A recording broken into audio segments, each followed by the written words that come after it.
What?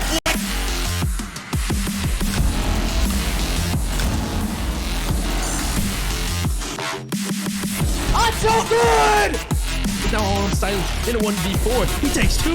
Down goes both. Can he stay alive? He downs another 1v1. On to Kento and he wins it! Clutch this round out for IF. He gets 2. That's the defuse. That's huge. Mikey, no, so on the drop. Where Subarctic is sprinting around desperately, and we're going to overtime.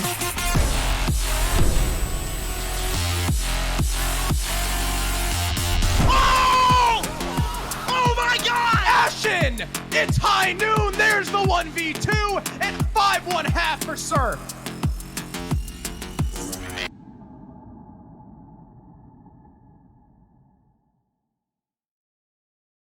Hello, everybody, and welcome to, well, just another regular old Playday here at SCS. I'm Lynx, joined by Benny, and I guess it's not exactly regular. We have another set of winners matches to go through today. Whoever wins, well, they make it into playoffs. Simple as that.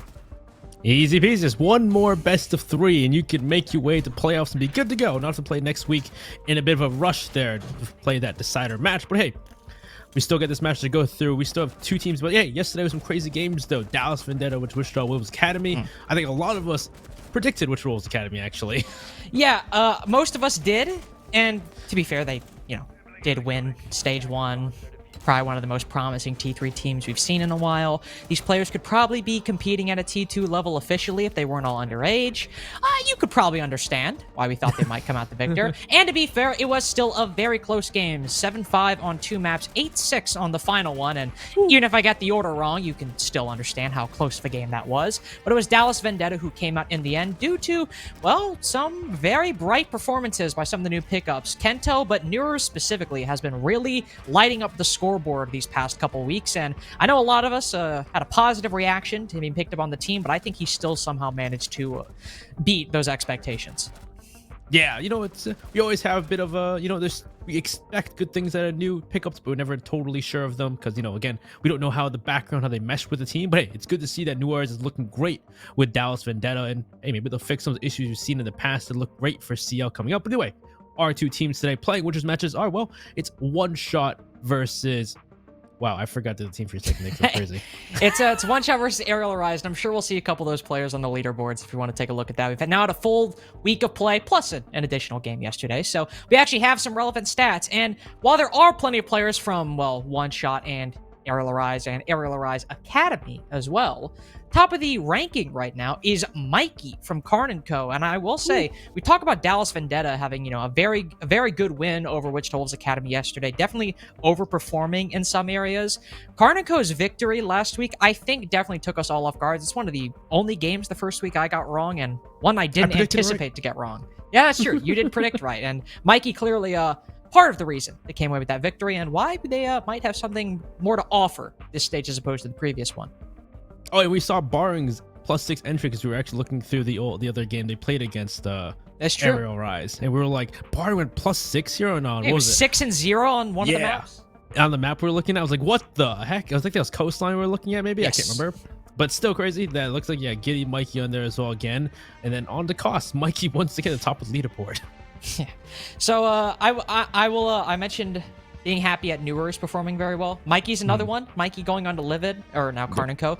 We're all like, this could really fix a lot of their issues. And then he didn't really do much, unfortunately, which was a stark contrast to his previous performance on Lenny GG, which is very good. But now he's showing up. Let's see if he can keep it up. Well, Mikey's not playing today, so we'll just have to deal with that. Well, let's take a look at the bracket, because we mentioned there's a winners game about to happen in about 10 minutes, something like that, Benny. And 10 minutes? What? I don't know. I'm bad with time. Who knows? But it's between One Shot and ARIAL Arise. Whoever wins, well, they just go straight to playoffs. Don't even need to worry about it. Whoever loses, they're not out. They would just have to play the winner of Nocturne's Wichita Wolves to see who will make it or who won't. Yep. Yeah, unfortunately, you just want to win it right here and be done with it and be ready on the playoffs. Take that little bit of week off and be ready for that weekend of the playoffs. But hey, anything can happen, I say. And I'll be interested to see how that Wichita Wolves Nocturnes game goes. That's like a rematch, like the 17th rematch, I feel like. I will say, I don't know why, but I saw that matchup and I do feel like I've seen it 18 times. I mean, they both played in CL and were in the same group at one point or another. So that's probably why. But I also had that same feeling when we talked about it. But they're not playing yet. One Shot and ARIAL are. So let's talk about them. Let's talk about these teams. Well, for One Shot, I always address it because it's kind of an elephant in the room with them playing right now. They have SI quals coming up. In fact, it's this weekend. So, not to understate it, it's probably the biggest tournament of their lives, given the fact that it's the potential to make the 6 Invitational. But that does mean that they're probably not going to be showing everything in their bag of tricks today. Now, it's not to say that they don't have things they can work on and improve in today's game. Their entries were certainly a little lopsided. Quartz showed up massively in their game last week, but their new entry, Swalen, not a new player, but he's on a new role, definitely seemed to be lacking a little bit. Not badly, but enough to where I hope to see some improvement today, especially going into SI quals this weekend. And even if they don't show everything up their sleeves, if those two are performing well, expect a lot of good matches today and this weekend. Definitely true. And we'll get ARIAL Rise up against them, and this is a pug stack. Well, get a mishmash of CL level talent on this roster, and it's a weird roster. And the big thing with this roster is that it's a pug stack, so their map pool is kind of similar to One Shot a bit. One Shot don't have the greatest map pool sometimes, but it's a similar map pool to these two teams. So it's gonna be interesting to see how it goes out. And the big thing, like Link was talking about, was the fact that, well, One Shot won't be playing to the fullest extent, probably strat wise, but they're still gonna be up their gunnings. They're gonna be up to par when it comes to taking those fights. But like we saw in Nocturne's game, if they can take advantage of those early rounds, take advantage of the gun skill, take advantage of maybe the early mistakes that sometimes we see from One Shot, well, they could come out with this maybe more than we think they would. Yeah, and I think that point is great. We're not going to see a lot of, strategic brilliance from One Shot today. But then again, they've never been a team that, was their strats were the name of the game. Their big selling point was their aggression and their just individual skill and cohesion in the lobby. They could certainly still do that while hiding strats. And, well, you just need to show up and perform. There we go. Mix 2 words. But now, Benny, I don't know. What do you want to? Well, let's look at 2 players. You want to compare 2 players? I guess. Let's look at the 2 players on this team. Like these guys. guys. I guess we could. we could talk about Quartz Wimpy. All right.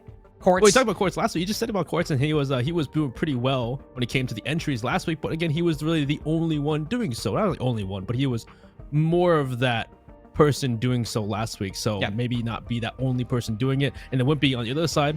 Needs to be in a similar role, not quite the same role, really.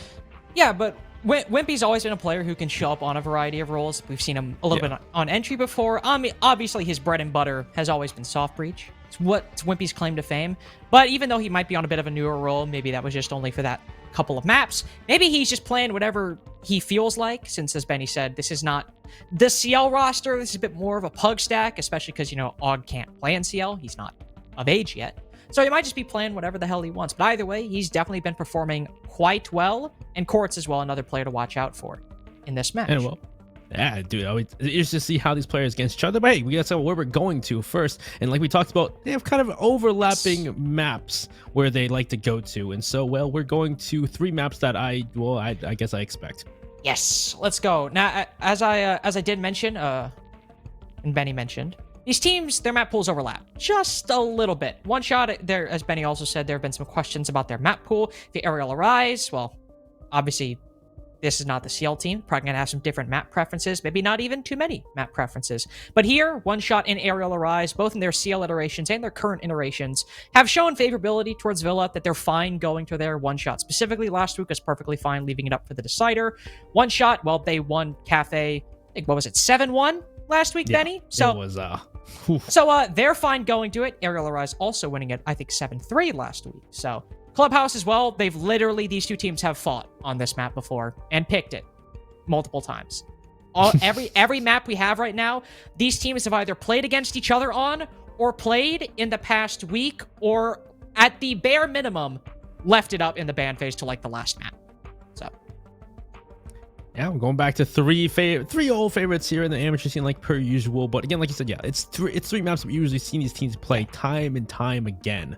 So to me, interesting to see how it goes out. And again, one shot's issues last week was really that early game, that early entries. Despite even they lost those early entries, they're still able to win some rounds from players like Quartz who were clutching up. So we'll see how they do this week. Like it's a little bit one-sided one shot. Like obviously I think they'll win. I predicted them. I feel like we should have a couple more aerials. It's not a shoo-in. It's not one of those games where it's like, oh, a tie predicted it. They're definitely not winning. Like maybe I'm not going to change my prediction. I still think one shot are going to win. I am just saying maybe we are being a little bit non-generous. It probably would be different if it was the CL team Aerial Rise, but it's that not, is true. So. That is fair. However, it's not like this team isn't good. Og, definitely a very promising player, has been for a while now. Yeah. Wimpy, very good player, has been for a while now. There's Courageous Carl. No. I don't have anything else to say about that. Is he actually in the lobby with that name? He's always in the lobby, Benny. He's been Courageous Carl since he was born. I was hoping maybe what one do you day he would mean just does he strip his have alter that ego name in the off. lobby? Alter ego? I thought you'd have figured out by now. This is not some alter ego. This is not some pseudonym. This is our savior come back to Earth. Oh. So is he going to be a savior that wins this game for them? Yes, he is. No, All I mean, right. okay. You know what? Got some phlegm in my throat. There we go. Okay. Courageous Carl. I believe it's Valor. I always say that, and I'm always worried at... Okay. I didn't expect this. I was not informed of this before the broadcast. Ladies and gentlemen, I just looked down at my screen and not Sod is in the lobby. Wait, what? I didn't see that either. Well, I saw Sod tweet earlier. Something like, it's my time, or it's the day you've been waiting for. I was like, what does that mean? I don't know what that means. I guess he's subbing in today for Og. Wow. Maybe that one-shot prediction makes more sense now. Oh yeah, I'm feeling a lot more comfortable with my one-shot prediction. Let me tell you. I'm just kidding. I mean, it's not like Sod is a bad player. Sod actually, Harrison and I talked about this quite a lot a year ago at this point, about Sod's development in T3, how he obviously kind of more so started as a meme, but actually grew to be, a pretty decent player by the end of it. Now, he hasn't played competitive Siege in a long time, but you know what he does bring, Benny? You know what he brings? What? Brings vibes, and that's what matters. True. I think And he's not a bad shot. Have we seen something before, actually? We've Was it seen... for Aqualix? Yeah, we've seen him subbing for Aqualix before. We saw that during CL. That was actually the first game I think Outlast won in CL, if I'm not wrong. Was when Sod was subbing in on Aqualix. Might have been. I don't actually I don't remember that far. That was a while ago. It was a while ago. I'm gonna cut you some slack there. I'm pretty sure I'm right though, because I think we did cast the game. If we casted the game, it was a long time ago. It was. But you know what else we're doing? We're casting this game right now, and it is about to start. Will Sod and Courageous Carl be the dynamic duo that saves Aerial Arise and stops all of our predictions from percentage from going up, or a one-shot just win? It depends on the bands, I guess. That's probably not depends. It will not depend on the bands. I promise you, it will not depend on the bands. It's not saying, there'll be bad bands. It's just bands, especially the more meta ones, aren't really the kind of things that, oh my god, we're gonna lose, especially at this level. So true. And it's like, especially on this map too, it's like Villa, like you're gonna expect a Thatcher, a Habana, maybe a Flores actually. Flores has been Flores been common recently as well. And never mind Sophia. Well, I mean, Aerial Arise, I believe, banned Sophia both maps against Wichita Wolves, so still a common ban for them in SCS so far, just not wanting to deal with the LMGE. Understandable, in my opinion. Next up, could be a Valkyrie, could be a Mirror, and actually be a mute ban. And Benny, what's important is, because that Flores is left up, you can now abuse those Rotero drones a hell of a lot more often. Yeah, that's a one way of dealing. That's just Rotero drones to now just the cream of the crop now being bring instead. Now it leaves Mirror available too for the team. So it's gonna be interesting to see like the Zofia ban, like, especially with it is always a strong ban, especially with the LMG. Yes. Nobody likes the LMG anymore. True. Mute the ban is interesting though, because you see Mute a lot of times brought, as that, pseudo being able to stop hard breaching and be that intel denier. So now he's on the board. So I guess you're gonna have to really deal with that Kaid and those Rotero drones. We'll see if they haven't brought even though in the first place. I think they will be. Aerial Arise played quite a bit of Flores in their series last week, so Well, obviously, CZ's also picking it here, so unless he 6-pick. Oh. Oh. Oh. Oh. Oh. I think I'm just gonna turn my ring light back on. So I think we're gonna cut to me momentarily. Thankfully, Yeah, I heard. did Thankfully, I do heard that. Benny laugh, so I know it's not my fault. Yeah, I know. I was just like, I was waiting for something to happen. And they just there it is. Yo, Rainbow Six ain't responding. Why are you responding? There it is. Rainbow Six never responds to me, dude. Rainbow Six ghosted me. I hate it. Can't believe it. Well, there's nothing really to analyze, unfortunately. I guess we can analyze the. Oh, I was gonna look at the picks, but the screen's gone now. I can't look at the picks even. Ariel Arise are bringing Flores. Yeah, I think I saw a Goyo in there too, so that actually makes perfect Probably. sense, I guess, to bring the Flores, unless they do 6-pick off the Goyo, which maybe they might, because those shields are going to be destroyed awfully easily. You know what is nice though? Well, I'm assuming we're the only ones that crashed. Don't know if the players are still going, but assuming that it was only us that crashed, they are still playing right now, so it's not like we have to maybe remake the lobby. Okay, we can might guess just what's be going able to on join then. back. Might be able to join back. I'm not going to say that because I don't want to curse it. But we might. Well, let's just guess where where are they going to place this Vulcan shields? Where are we going to place them? I'd imagine. Well, it depends. I think we're bringing a smoke, right? Yeah, they were bringing smoke too. So they have I think they have 3 shields. Then they're they're probably placing one. Assume at the doorway from bar to classical or books hall. Oh, gotcha. Yeah, Probably one on maps table. Yep. And probably one on main stairs. I'm lumping Vulcan shields and deployable shields.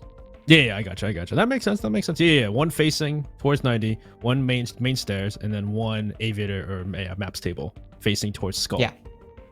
Would be the logical one. We'll just have to see. We can reconnect, thankfully, so this will be fun. We get to see probably half the round going by. Hey, there we go. Cool. Let's see what happened. Maybe the players all just stood still and they were like, "Let's not start, guys. Let's Maybe be they're fair." like, do we play? What do we do? They probably ask that. I mean, it's a fair question. Like, okay, the guy broadcasting our match. Oh, Kilo Why is just Kilo down. Hold on, that's a good. Cut away from us. What are you doing? Get back to the match. My boy Kilo is down. What happened to him? Oh, I guess he got hit. Maybe hit by a Rotaro drone. Hit by a Falcon shield, maybe. Or maybe I want to see when Wimpy gets off his drone. Maybe he was hit by a nade. Actually, yeah, nade too. How many nades are left? We're thinking hasn't used any, but that's why I'm waiting to see Wimpy get off his drone. See if Wimpy used any. It was an Ash charge, perhaps. Could be. They are down Ash charge. And then Quartz returns fire, kills CZ, and there goes your Flores. But no, there's still one grenade. Wimpy uses one only, so maybe it was a grenade. Well, it could have been a nade, could have been the Ash charge, could have been the 3 of the 4 Rotaro drones CZ used, and while he does fall, he did use quite a bit of them. But it appears not to maybe the effect he was hoping for. Still have the main stair shield fully up, left alive, utility continuously being expended to try to push these people off the bar holes, and right as Courageous Carl sends it on up, Wimpy whiffs all of his shots. Swaylin switches to the shotgun, cuts him down. Now Saad, the super sub, he's got his first kill of SCS, and, well, probably first kill in Rainbow Six in quite a long time. Can he clutch a 1v3 right off the rip of him entering comp on 1 HP at that? I don't know, Benny. Seems a little unlikely, in my humble opinion. What? No, he's got this. Nah, I don't believe it. Not lying down on a couch or anything. I'm gonna be honest. I don't believe it. Okay, he gets one. Hold up. I'm getting a little nervous now. There's no way somebody just they're just waiting. I don't know. Unless he somehow wait. Oh, the doors. That's an observer glitch. Ah, okay. Nah, it's fine. That's probably just rejoin in mid-round.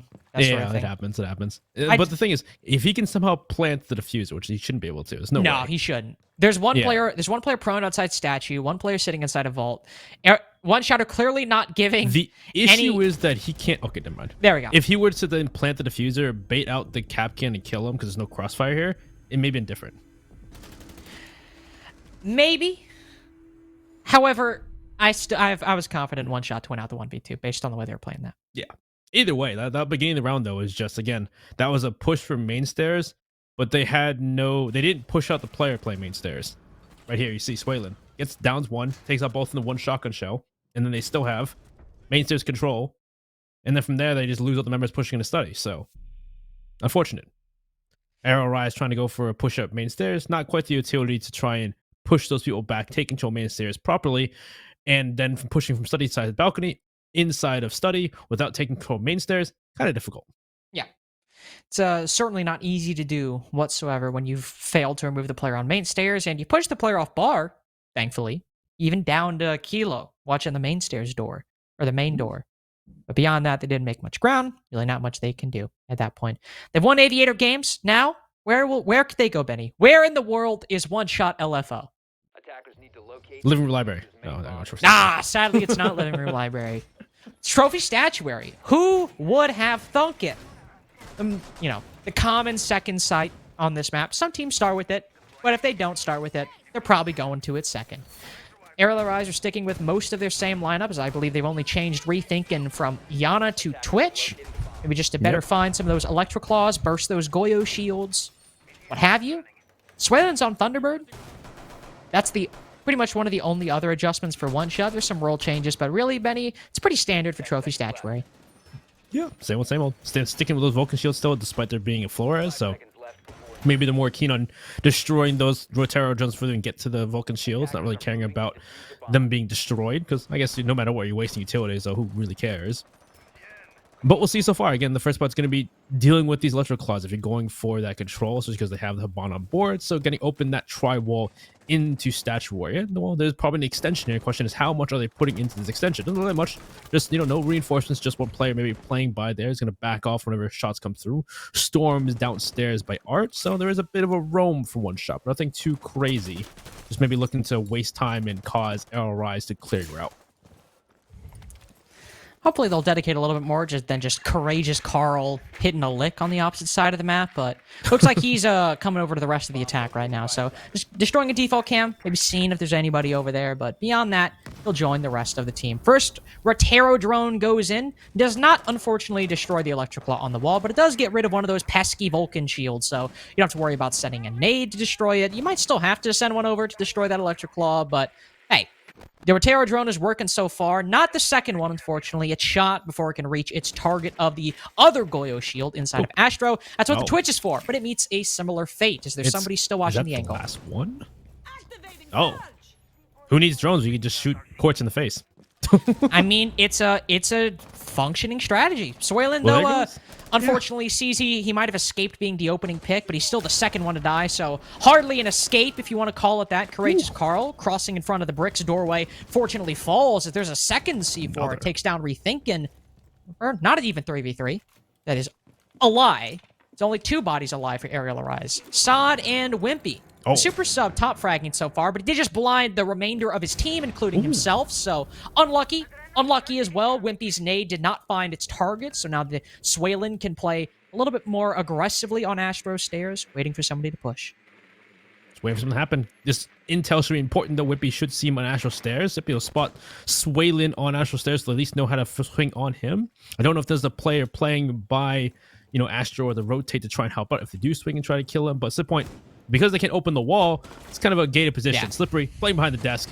Wimpy the lead has already been sweat, but Saad's going to get one kill, but Slippery's going to finish him off in one shot. We'll take their second defense, and once again, it's just not really getting much done here. Yeah, just 2 rounds in a row where nothing really got started for ARIAL Arise. They got the first pick. Wimpy just peeked into Astro and killed the smoke. It's a very good pick. Even though it was traded back and they lost those Rotaro drones, ARIAL Arise have been bringing plenty of utility to deal with the remainder of the threats. The Goyo shield that CZ failed to get, well, if the Twitch drone hadn't been shot, could have destroyed it. Wimpy still had some nades he could use, so there was still some utility, plus the Ash Charge for Courageous Carl, for example, that ARIAL Arise could have used to destroy that. I don't even know where it was even, actually. That's one thing I wanted to. Where was the Electroclaw even? Was it just on top of the wall? Was it in the floor? I want to be honest, Benny. I have no idea. Yeah. I don't know. Top of the wall. Okay, there, good answer. Thank you. Thank you, Nova. For that answer. Thank you, Nova. I saw the Rotaro drone explode. I was like, hell, maybe it's in one of the cabinets or something. I didn't know. Yeah. Because basically, the big thing too is they didn't go downstairs or anything. They didn't. We did see Valor go to the other side of the map for a little bit, but he stood there for not very long. He didn't push anything either. And then from there, they didn't go downstairs to try and destroy it. They didn't. They lost both Twitch drones. They lost CZ on the Rotaro drones. So there wasn't much they were doing. I guess they could have thrown a grenade, but it looks like they even tried to do that. Surprisingly, I don't know what the intent there was, because at that point they just once they couldn't destroy it with the Rotaro drones and Twitch drones, they kind of just started pushing doorways. It started to work, Then it didn't. Fortunately. Hey, we're on kitchen and dining next for a defense from one shot, and they're looking to complete all 3 in a row. Maybe go 4. Maybe they'll go to library and living room. That'd be crazy though. I want to be honest, Benny. I don't think they're gonna do that. I don't think they're gonna do that. I really don't. But either way, so they're upstairs once again in the room. They have the electric claws once again on that tri-wall into statuary. And we'll see, of course, there's a bit of a roam here. Again, very loose one for one shot. Nothing too much put into it. But Storm is at least giving intel for Swalen to play off of. We've got Valor and Rethinking pushing forward. Looks like they know one's on main stairs. I'm not sure if they know there's at least a Storms with that pulse nearby. Oh, he walked by at the same time. That is brutal. He just escapes his sight. But either way, oh my god, what the... All right, well, there's just a Gemini replicator there. Now, there we go. I was actually about to say, I don't believe anybody droned out main stairs, so... I thought they did. I thought he knew someone was there. No, I was Courageous assuming too much. Courageous Carl just had his back to it. They did not drone out main stairs or get any intel on it whatsoever, so... The Mushi just sat there, waited, got his pick. Now he can pull back. How about Storms if he wants to? But Storms will even rotate all the way down to the bowels of Villa. So both the roamers a little bit isolated right now, but they can very easily make their way back to site. Swalen using both of his impacts to create angles from up above. He's yet to find anything though. Hopefully anticipating that if Aerial Arise push horizontally, continue cutting across the map, he can find another pick before he goes back to site.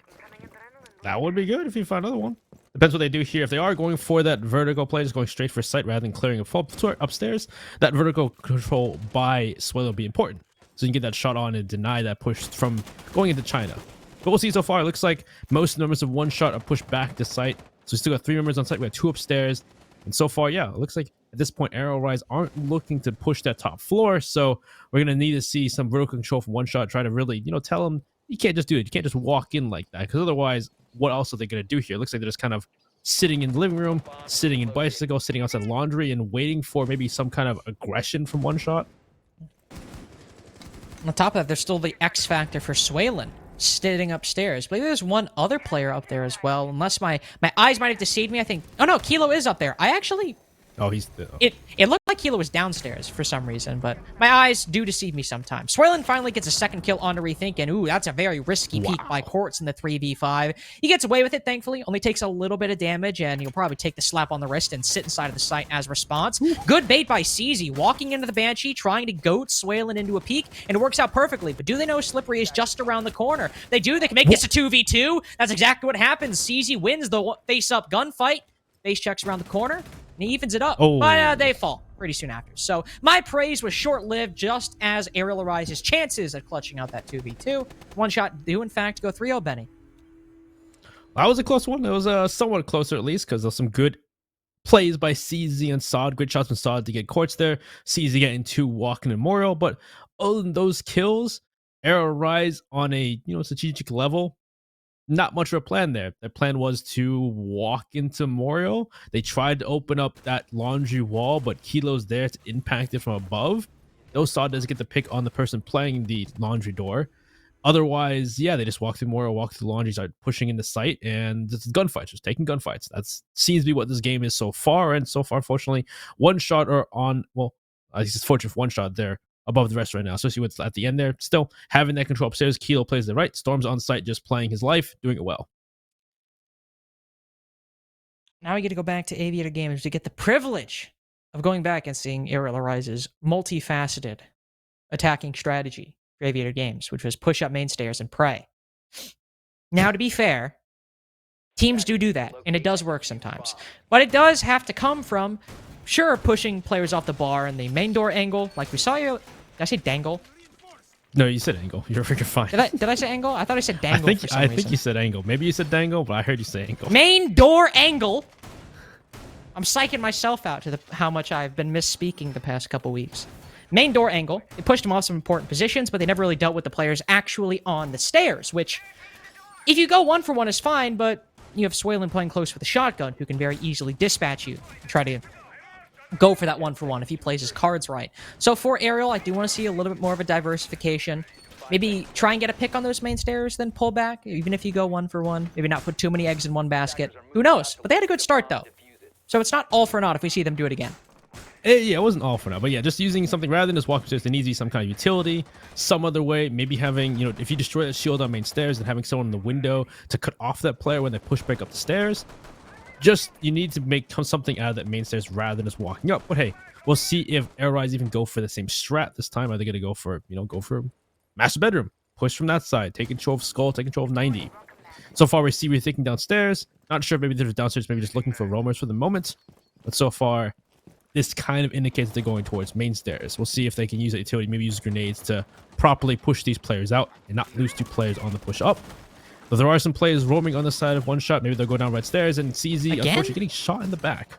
The second time now we've seen a player just avail themselves to the main stairs angle to the player sitting there, and both times it's been Swaylin so far. Now 2 players have availed themselves to damage from one shot. Both Sod and CZ down below 50 HP, and both carrying fairly important utility. CZ with nades and a Gone 6 can destroy those shields, or with those nades, take down people down below, like Quartz holding this angle on him.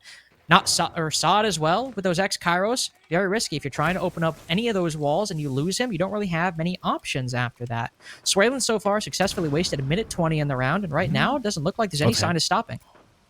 I thought I was going to peek that, maybe get that quick shot off. But so far, yeah, they're getting caught up on this main stairs, and not sure they're not doing anything else. There's no other... What? I thought that was my computer for a second there. Hey, me too. Oh, that was Steam. Steam came back up. But so far, yeah, they haven't done much with this. Again, this location is a big here too. Grenades come out, and that should be perfect grenade. There we go. And he just stays, gets hit by the grenade. Perfect kill, but Slippery's there, and they're using that coverage perfectly well. Slippery gets one, Kurtz with another. They're going to late reinforce, and we're going to let the last 2 members, or last 3 members of ARIAL Rise try to bring it back. Again, they've gone... Again, they might have not taken the main stairs unscathed. They've still managed to do a lot better than they did previously. They've taken down Swaylin and Slippery, 2 players with important pieces of utility and holding a very important position for main stairs. They might only have 50 seconds left, and opening that wall, any wall for that matter, vault wall or any of the aviator or games walls will be difficult, but they've at least taken that control, and they have something to work off of, even if their man count is not nearly as forgiving right now. Rethinking with 2 nades, he'll go from below, and he might not know it, but he knows, or... Well, we know that he's close to a kill here if he can land his nades properly. Does a little bit of damage to Quartz, but nothing beyond that. He's not aiming in the right area either, and you'll send it too far to the right. Quartz can sit here basically for free for the rest of the round, unless somebody opens up that, well, that bar wall. But I don't see that happening. K-Charge is still alive. They'll have to go for some kind of plant inside of or behind maps. And this is exactly what they'll do. Trying to use the deployable shield to guard him a little bit, combined with a player watching Vault and a player watching anybody playing inside a bar. And it seems to work successfully. Kilo peppers a couple shots into Wimpy, but it's Rethinking with the first kill in the post plant. Now the defense on the disadvantage, having to try and make this defuse happen. Quartz Kilo need to play off each other in this situation now that ARIAL Rise have taken the advantage. But unfortunately, it's not happening. Wimpy cuts Kilo down as he pulls out a vault. Quartz finally gets a good angle inside of books, but there's still 2 players he has to deal with, and time is running out. He gets another. Down goes Wimpy. What's Rethinking to do in the 1v1? He's playing around the corner, playing this right, but they have intel on his position. Quartz can bait him out, but he's got to play the time properly. Only 2 seconds left. It's going to eclipse. It's going to go down. Does he have time? He just might. A quad kill to clutch it out. He just might have it, Benny, but only by the skin of his teeth does he win the round and go 4-0 for one shot.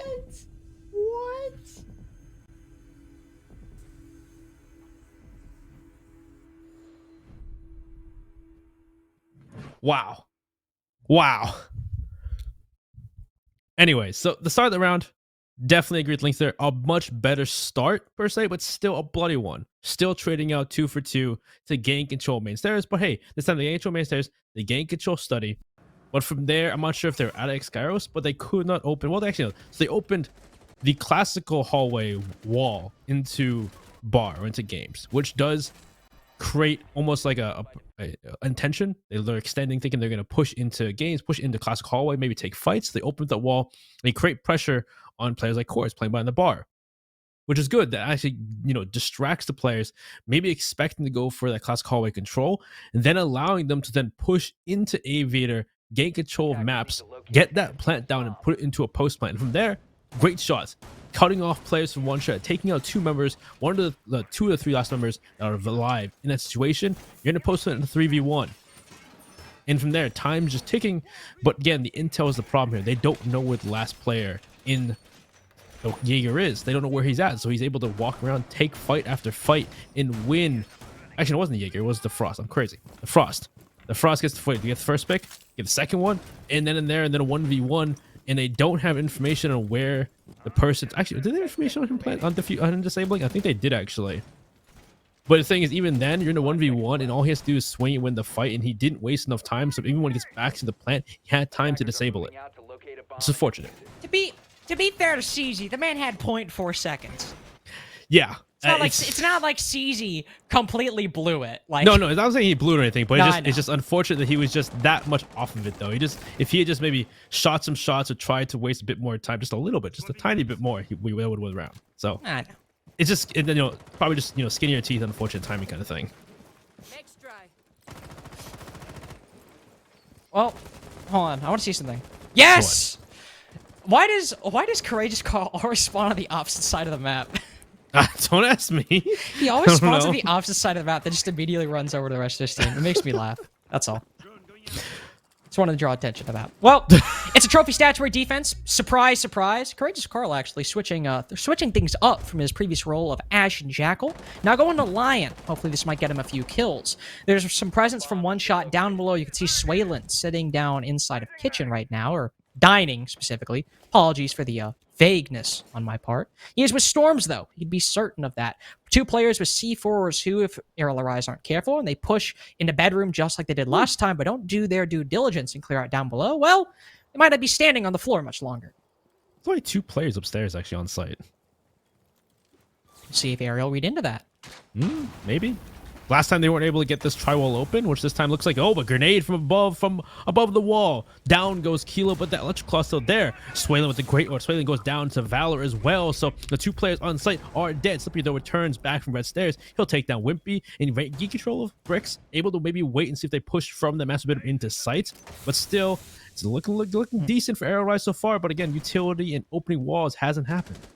But Quartz has managed to work his way back in from Astro. It's cost him a lot of utility, but considering that there's a player on Astro window and the bathroom door, pretty amazing that the smoke behind Astro desk with no Goyo shield somehow managed to make it out unscathed with only utility spent. Slippery, unfortunately, dies to a nade. Storms retakes Astro, while CZ is distracted, cuts off his head on the Astro window, but somebody coming up Astro stairs. Courageous Carl reveals himself, and Storms can spring the trap. Now that advantage has completely just been eliminated by ARIAL, but Saad brings it back. Doing so good in this match so far. They might have 0 rounds, but Saad has certainly been pulling his weight.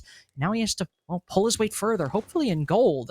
Or you could say the same. He's already clutched a 1v3, and now he's got to do a 1v2. That's easier than the odds he faced last time. He sees one rotate across into bedroom. That's Saad with the diffuser.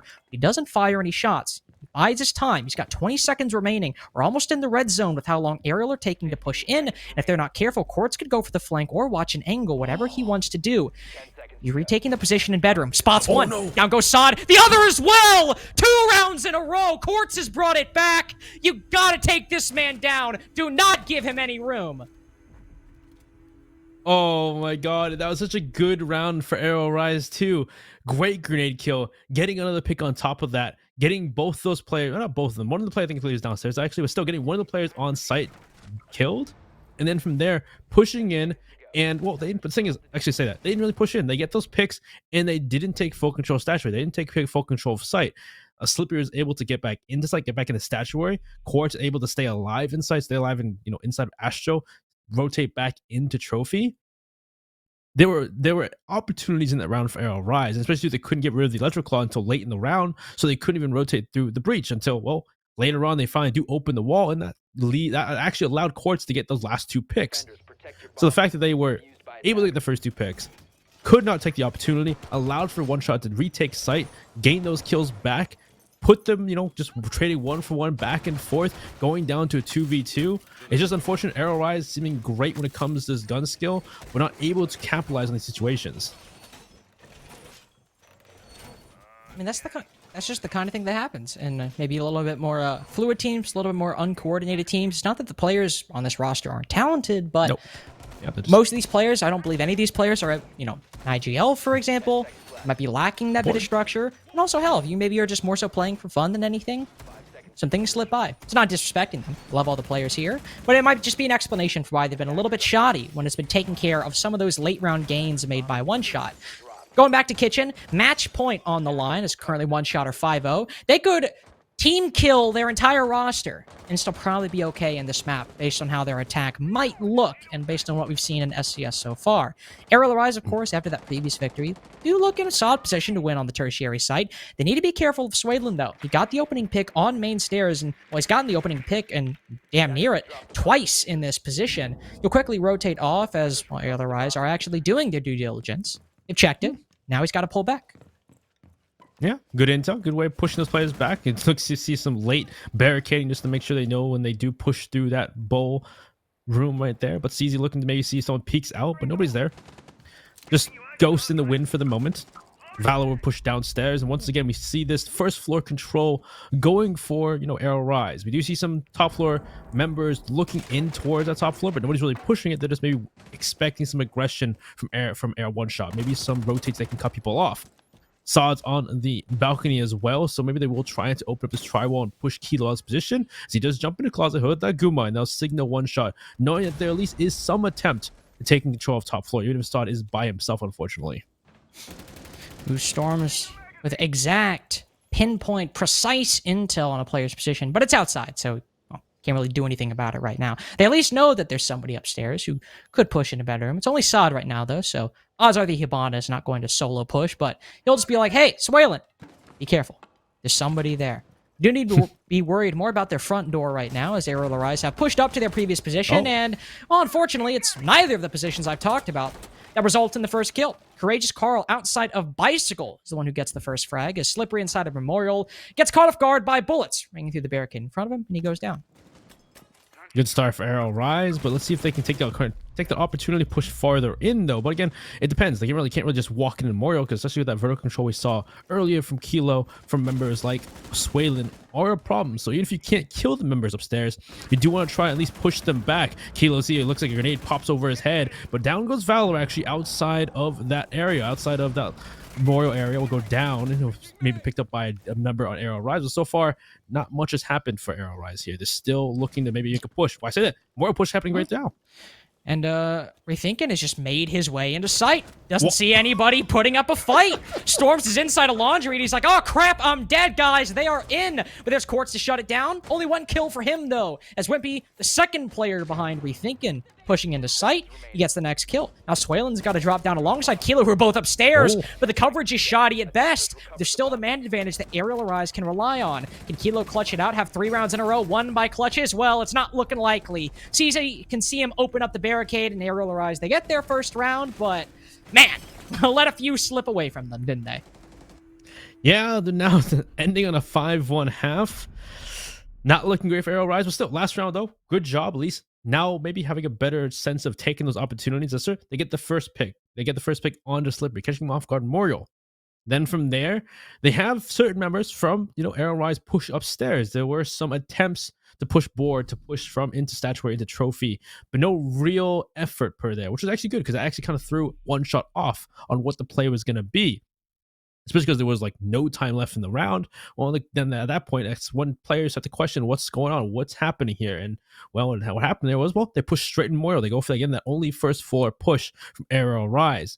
And they catch one shot off guard. Member after member on site getting picked off. Sure, Quartz does get one, but they know his position. So there's a peek from that China doorway or China wall. He gets shot down. And especially Storms, he's just kind of sitting inside of laundry. He has no clue about them walking into dining, had zero clue. They get control of site, and it's up to that point. It's up to 2 players to try and return to site, which they both, one gets a kill. I think that was Swaylin. He gets 1 pick, but he gets cut off. He gets traded immediately. And from there, it's Kilo to try and clutch it up. But still, great job to ARIAL Rise in that last round to at least trade it out. But let's see how they do on the defense. AVG first. We can see one shot co-opting the very same Flores strategy we saw ARIAL Rise do. Not saying it's ARIAL Rise's, but with a mute ban on the board, and Flores being a commonly banned operator on this map, and Mute being one of the more direct counters to him, well, you can expect that both these teams are going to run a hell of a lot of Flores. One shot likely going to prove that, well, exactly correct.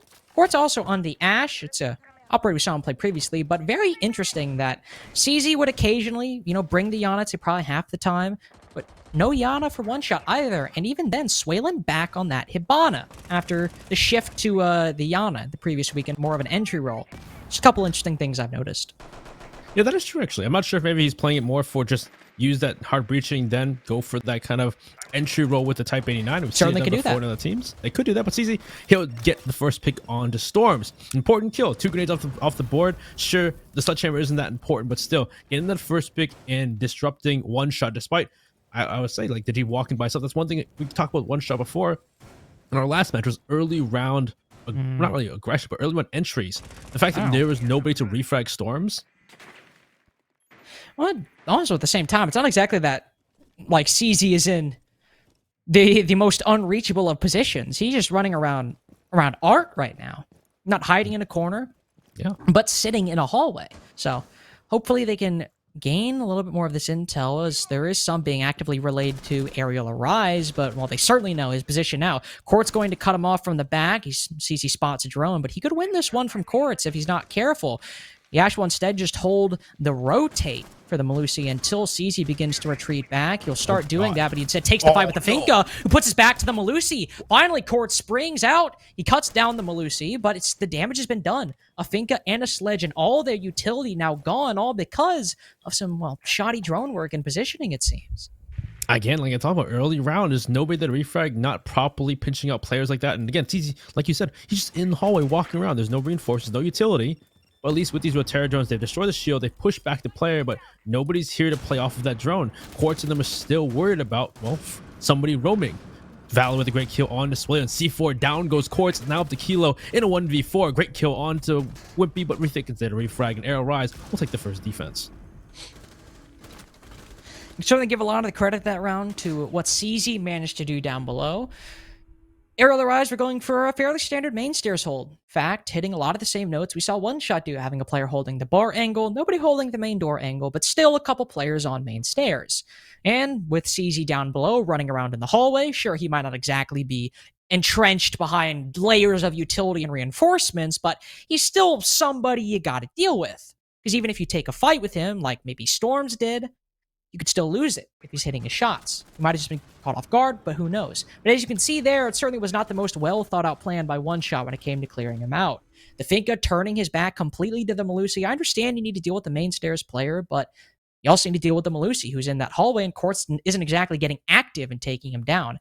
The Melusi did so much work down below, took out both operators with the nades, and when it came time for that main stairs push to happen, even with CZ gone, Aerial Rise had the advantage, took down most of the necessary utility for One Shot, and when One Shot finally flooded up the stairs, well, those C4s came ringing out, and you can have all the utility in the world. They still had the Ash Charges and Sportero drones.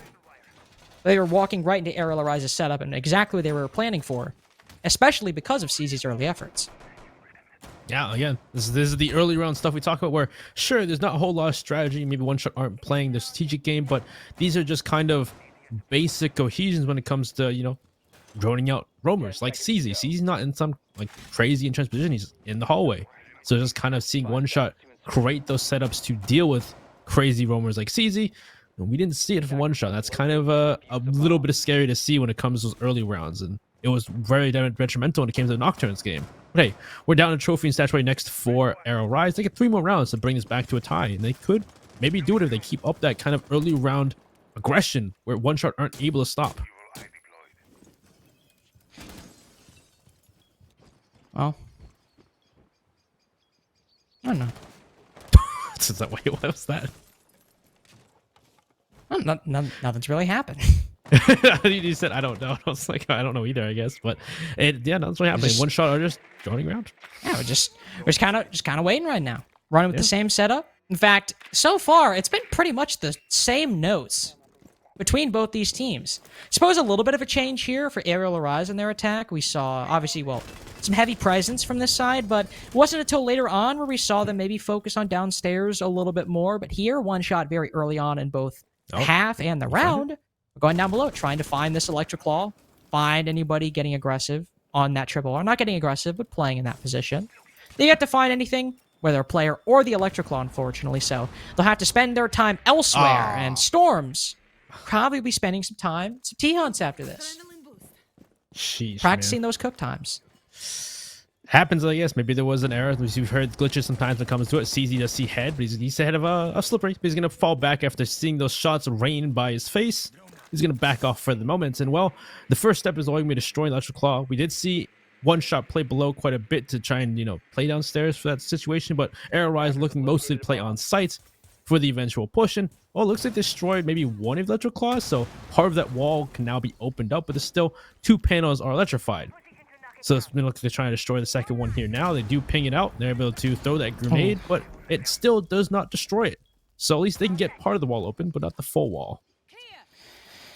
Well, an angle open is better than an angle closed. Wimpy will just shut the door on Swalen with that peek. Cuts him down outside the bedroom window. There's still CZ out on the roam as well inside of living. He just crosses like a madman. Not at all worried about Quartz holding that angle. They're slippery going in to try to pinch him out. And on a reversal of fortune from the previous round, it's the Malusi with the back to the Finka this go around. Still is a 4v3 man advantage for ARIAL Arise, so some things don't change, even if there's some intricate details different. And what do you know? One Shot have to push up a staircase with low time remaining into the exact setup of the defense. We're thinking we'll only take a little bit of damage because of that Ash charge. He'll quickly move once it embeds itself in the floor. Hilo could help once the Ash and the Finka push up astronomy stairs. He's inside a bathroom right now, so he could certainly make it happen, but they have to win these fights, as ARIAL Rise will just hold these angles passively or actively at that. Wimpy loses the first engagement with only 5 seconds remaining. One Shot have to win the next, but they get caught off guard by Sod with a nice 2-piece from the Alda, and the Finka will just prone down, knowing the round is lost. 2 rounds in a row for ARIAL Rise. That was a round for One Shot again. It was not as bad early-wise, but still, I would say early it was slow. They took a lot of time taking control of dining and kitchen, and then they took a lot of time trying to destroy Electroclaw. And there wasn't much else done elsewhere. There wasn't much control. Wasn't other players from One Shot taking control of Astro, maybe trying to push out the players inside of Astro, take control of Astro stairs.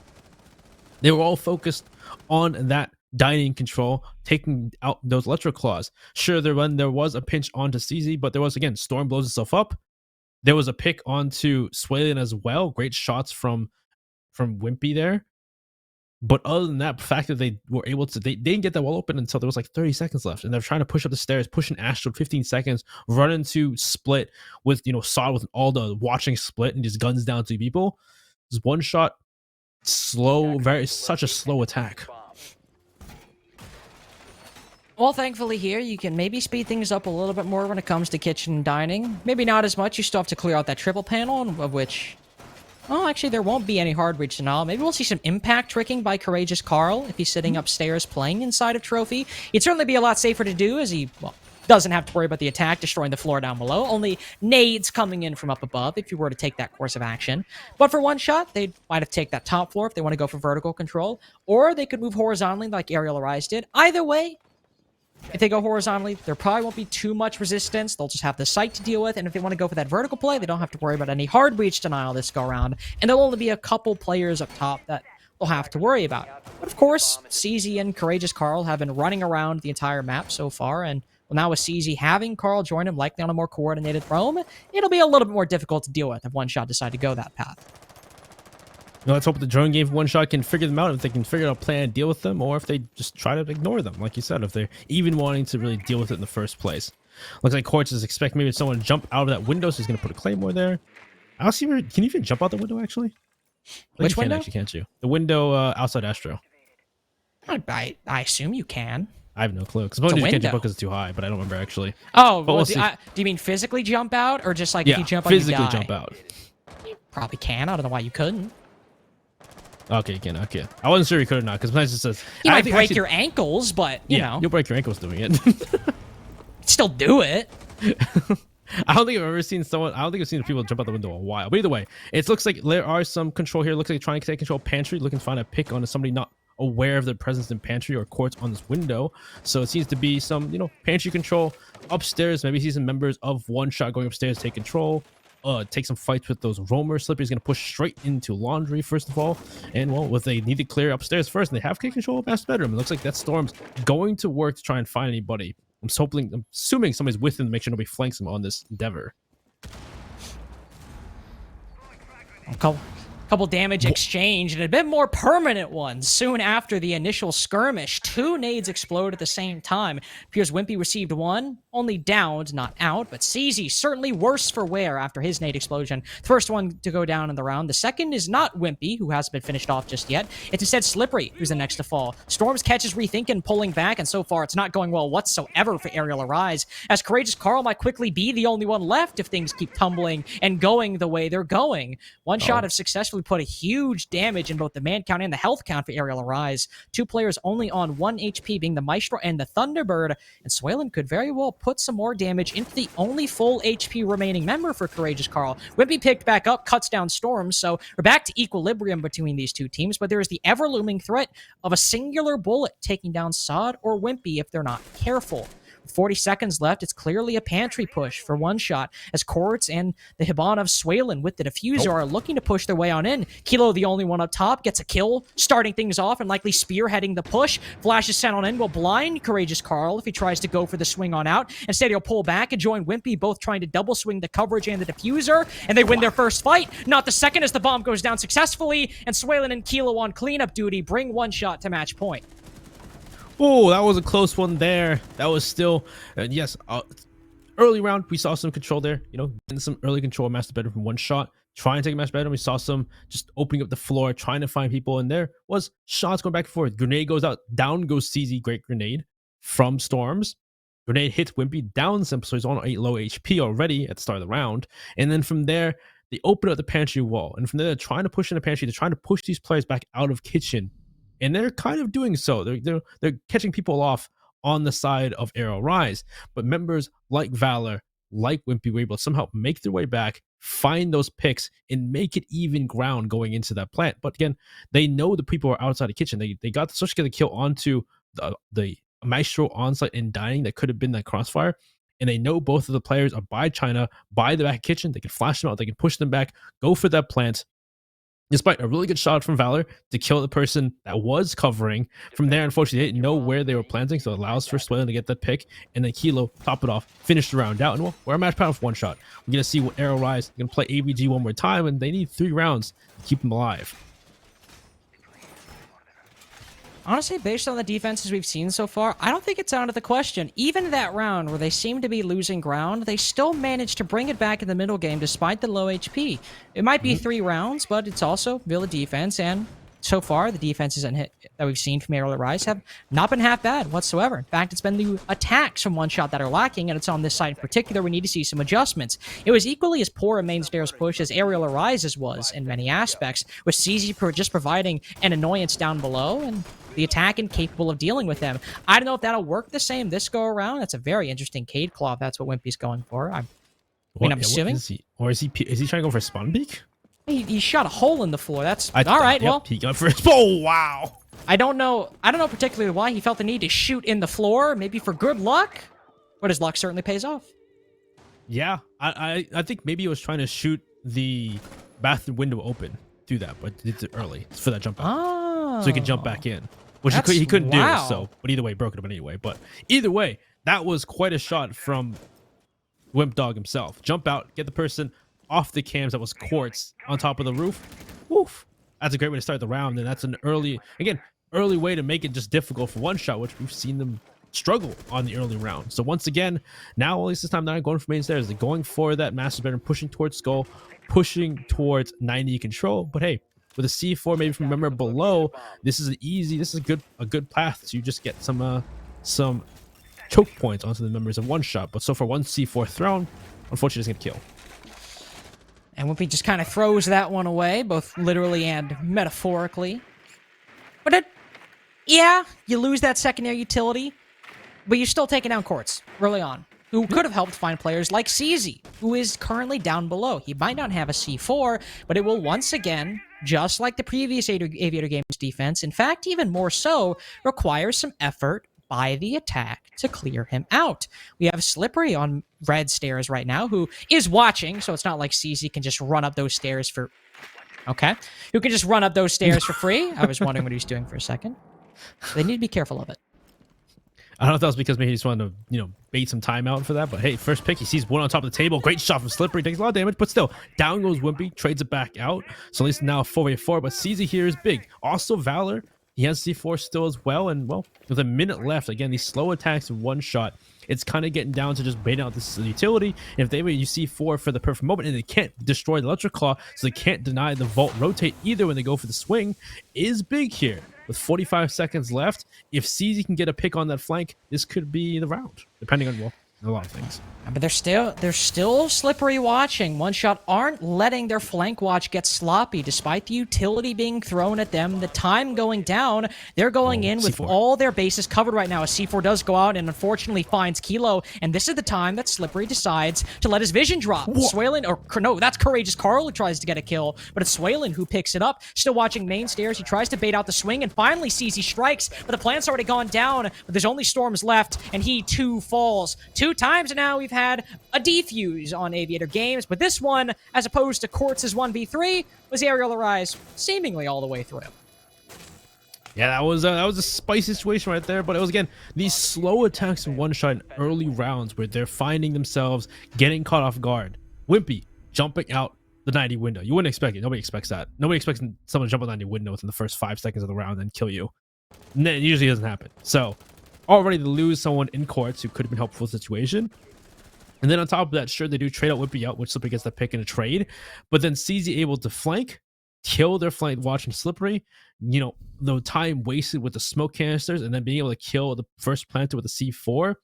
Just time and time again, the chipping away at that attack and having the time and not having the control besides that skull door was huge there. Sure, you saw Swaylin make his entry into study, but the problem was he couldn't open up the wall because they couldn't destroy Electric Claw. So even though he does have study, they can't deny the vault swings. They can't deny the people swinging from vault or from games without that control. So it just, unfortunately, you see time and time again, they're losing these fights in these last minute situations due to lacking manpower, lacking utility, but still. That early round, one shot, unfortunately, to see figure out something to deal with this aggression from Arrow Rise.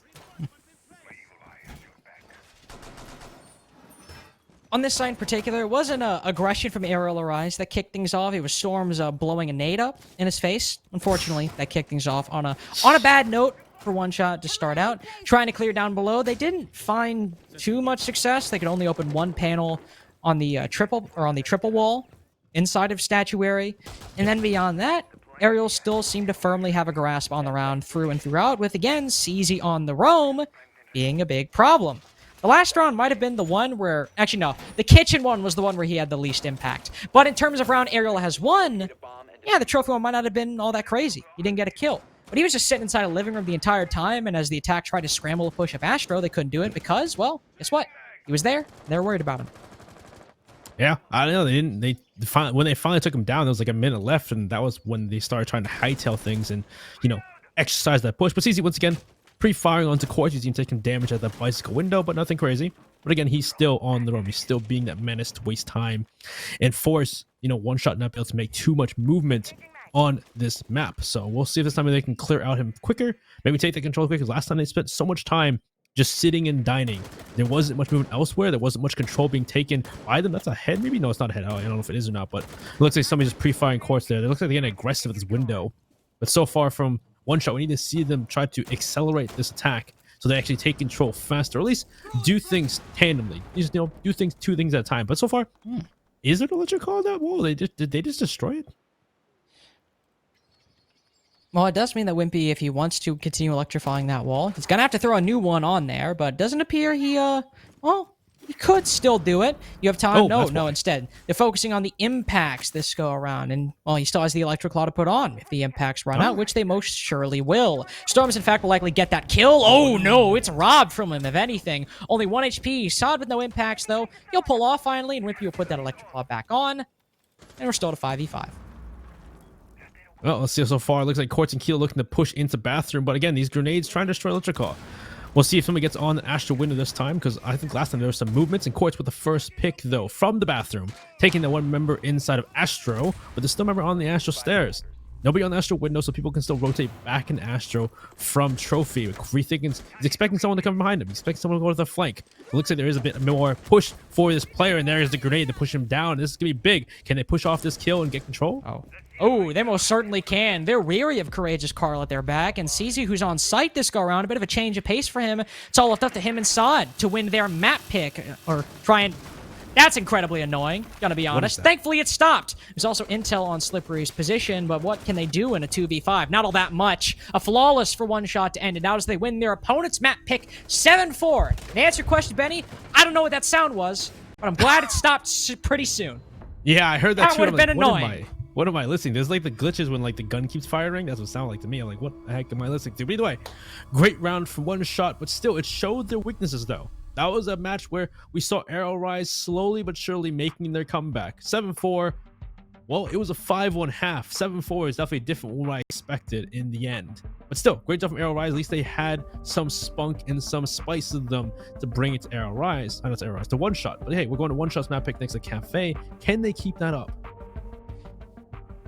I think one shot definitely can. In fact, their win last week, their 2-0, started with a 7-4 on their opponent's map pick, a 7-4 victory on their opponent's map pick. Then they went to Cafe and won it 7-1. So far, we're on that exact same timeline, so...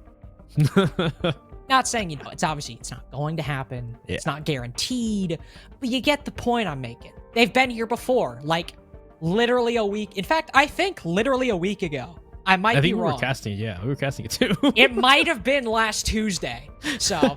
Well, today's not Tuesday. Oh, no, Wednesday, excuse me. I was about to say, I was like, wait. Time is not, it's not really separate anymore for me, to be entirely honest. But again, we do have at least one more map in this series, if not two, if ARIAL Rise still have some steam in them. Before we go, we want to give a quick shout out, one of our sponsors, Mike and Ike's. I didn't even need to say it. He just threw it up before I did. If you want to get megaed up, mega me up if you want. You can mega Benny up if you want. If you would want to do that, if it's Benny, get a pack of the Mike and Ike Mega Mix Sour flavor, because Benny's a big fan of that sour candy. If you're me, just an original or the normal Mega Mix will be fine. I'm not a big sour guy, but I do love the fruity, chewy flavors and texture of Mike and Ike's. In fact, it's the only fruity candy that I can stomach. That is actually not a lie. I can't eat anything else, but Mike and Ike's are okay. So thank you, Mike and Ike's, for sponsoring NSG and SCS. Always appreciate your support. Yeah, thank you very much. But as I said, Benny, unless you got anything else to say, do you? I mean, do you got anything you want to add real quick? No. I always ask, just as a courtesy. Well, since he doesn't, and I don't either, we'll throw it to a break and be back in a few minutes with map number 2 between One Shot and ARIAL Rise. Have to get aggressive. Reed's looking for it, and Hill got it. Have to push for the kill. Have to kill the Maluski. Transfers on 1-3. What a passion! It's high noon. There's the 1v2 and 5-1 half for Sir.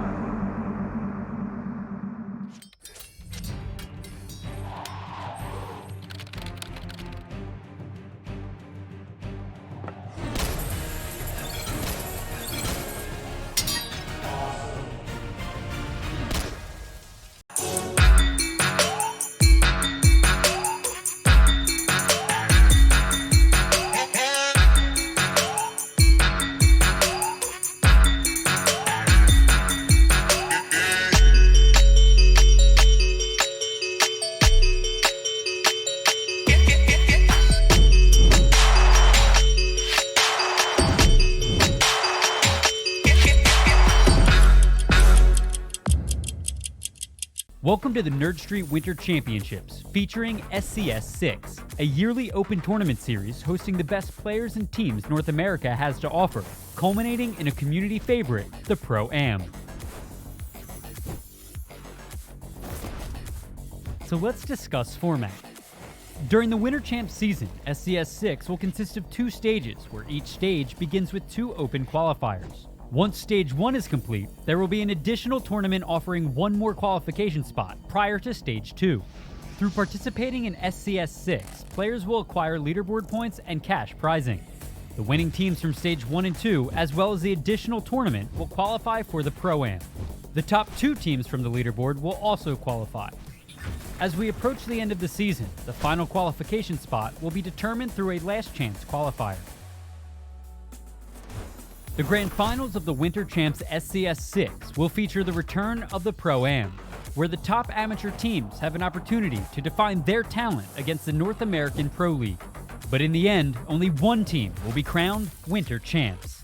Sign up today and make history.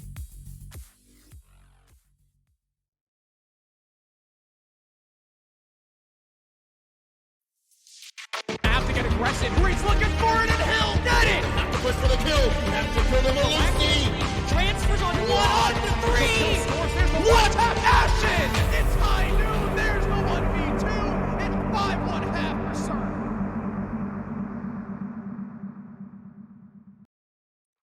Welcome back, everybody. If you missed it, map number 1 between One Shot and Aerial Arise. It was not a quick one, but it was still a victory for One Shot on their opponent's map pick. If you're also just tuning in, I'm Lynx. I'm with Benny. And that's all you really need to know. You're all caught up now.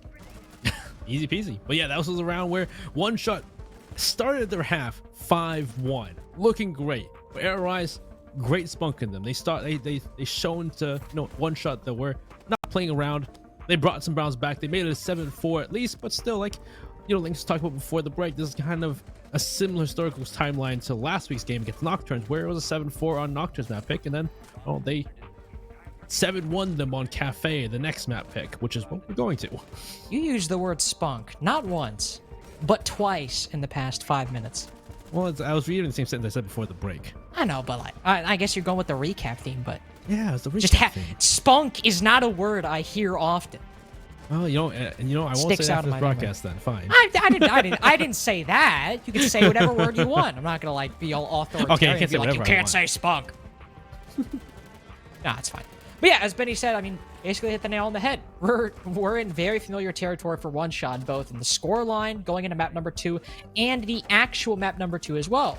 Now, obviously, Cafe has not been some indomitable stronghold for One Shot. They've certainly had close games on it. For example, the first game we saw for them, the first game we saw on Cafe from them in Challenger League was a very narrow 8-6 victory, in which they had to come back 5-2. Now, that was a long time ago, but for recently, they looked very good with their 7-1 last week. They're also looking in similar form after watching map number 1. Quartz was a top performer from last week, and he continued to be so today. Continue to have clutches, and he continues to do so. Clutch after clutch after clutch. It is ridiculous. It's actually only 2 clutches, Benny. Well, I'm counting all. So there's only clutch after clutch. Oh. No. All right. Yeah, I know. Fair enough. 2 I'll weeks let, in you, a I'll, row. let you get, I'll let you get away with that one. All right, there. But either way, you saw Wimpy 4-1 with entries. Still some good entries. Still some good early game from Aerial Rise, which was a big thing. They were really taking advantage of just the shortcomings from One Shot when it came to the early side, from the the opening pick to the just not having the correct intel to deal with CZ, to deal with Wimpy. Yeah. CZ Wimpy, man. Well, actually, mainly CZ on the defense, if I'm being entirely honest. That man just was immune to drones and intel and positioning and He was bullets. not playing Vigil even. It seemed at time. No, he was. That man was just on Malusi. The one time he died when he was on the roam, he was Oryx, the more mobile of the two. It doesn't make sense, and yet it somehow worked. Can he do that on Cafe? Well, Aerial Rise are starting on the defense, so could see CZ continue to employ that aggressive solo playstyle that worked so well for them on the defense. And again, the only round that he died early on, he was actually playing with somebody else on an extension more so than a roam. So his solo plays have been more successful. Maybe we'll see him do it here, Benny. Maybe. Dude, if he takes advantage of One Shot once again the earlier round, they just don't drone him out and they don't try to like pinch him. If they do that, I'll be upset. Will I be upset, Benny? Will I? I don't know. Will you? Let's find out though. Let's get into the game. I'm done. I'm done with this whole nonsense. Let's get into the band phase of the match. Let me guess the bands this time. I'm gonna guess Thatcher, Flores. No, Benny, you're already wrong. Oh, my bad. It's gonna be a Zofia band because it's Aerial Rise, and then it's gonna be Thatcher yeah. Flores. Oh yeah. Then it's gonna be Thatcher. I'll give you that Flores. one for free. I'll give you that one for free. Zofia, then something. What is it? I would assume, because we saw Flores so often from both these teams, I assume it'd be Flores and it's Cafe. Like, Flores is such a powerful operator. To counter that, when you have a Thatcher on, say, trying to clear out positions like Pixel, having a Thatcher makes it a lot easier. True. So maybe it might be Thatcher, actually. Yeah, it is. Dude, I'm 2-0 at this point. You're trolling. God damn. All right, well, guess the defense then. Come on. Valkyrie Mirror. Not in that order, just one of the two. I was one like, of these positions. All right. Probably Val could be the first one up. I think that's not like a solid guess. That's just like, okay, it's me Oh. up. I still got one. I still Got got one? one though, and it's gonna be Alright. Valk. It's got to be Valk. Like, it's also against it's One Shot Aerial and Rise, though. It Aerial. could be anything, really. It's got to. Oh, that's true. Actually, it could be. I would say anything. And they're a but- defense first. See, I told you. Wow. I mean, to be fair, the Castle Band coming out from Aerial Arise. Well, that counters a strat on Cocktail that we've seen a lot more often move into the mainstream over the past few months, where I almost said you cocktail that double door, you castle the cigar double door, then you have put a shotgun player inside the humidor, which is a strat that one shot actually run quite often. So clearly Aerial Arise are like, hey, we see you guys run this. What if you didn't? We'll ban like the key operator that strat revolves around. And at that point, like they probably don't. Maybe they're banning it too because they also don't play the strat anyway. So it's like, that could be as well. Like no downside. What are we gonna do? Play it? No. Yeah, we don't play Castle. Who plays Castle? That's crazy. I'm playing Bandit.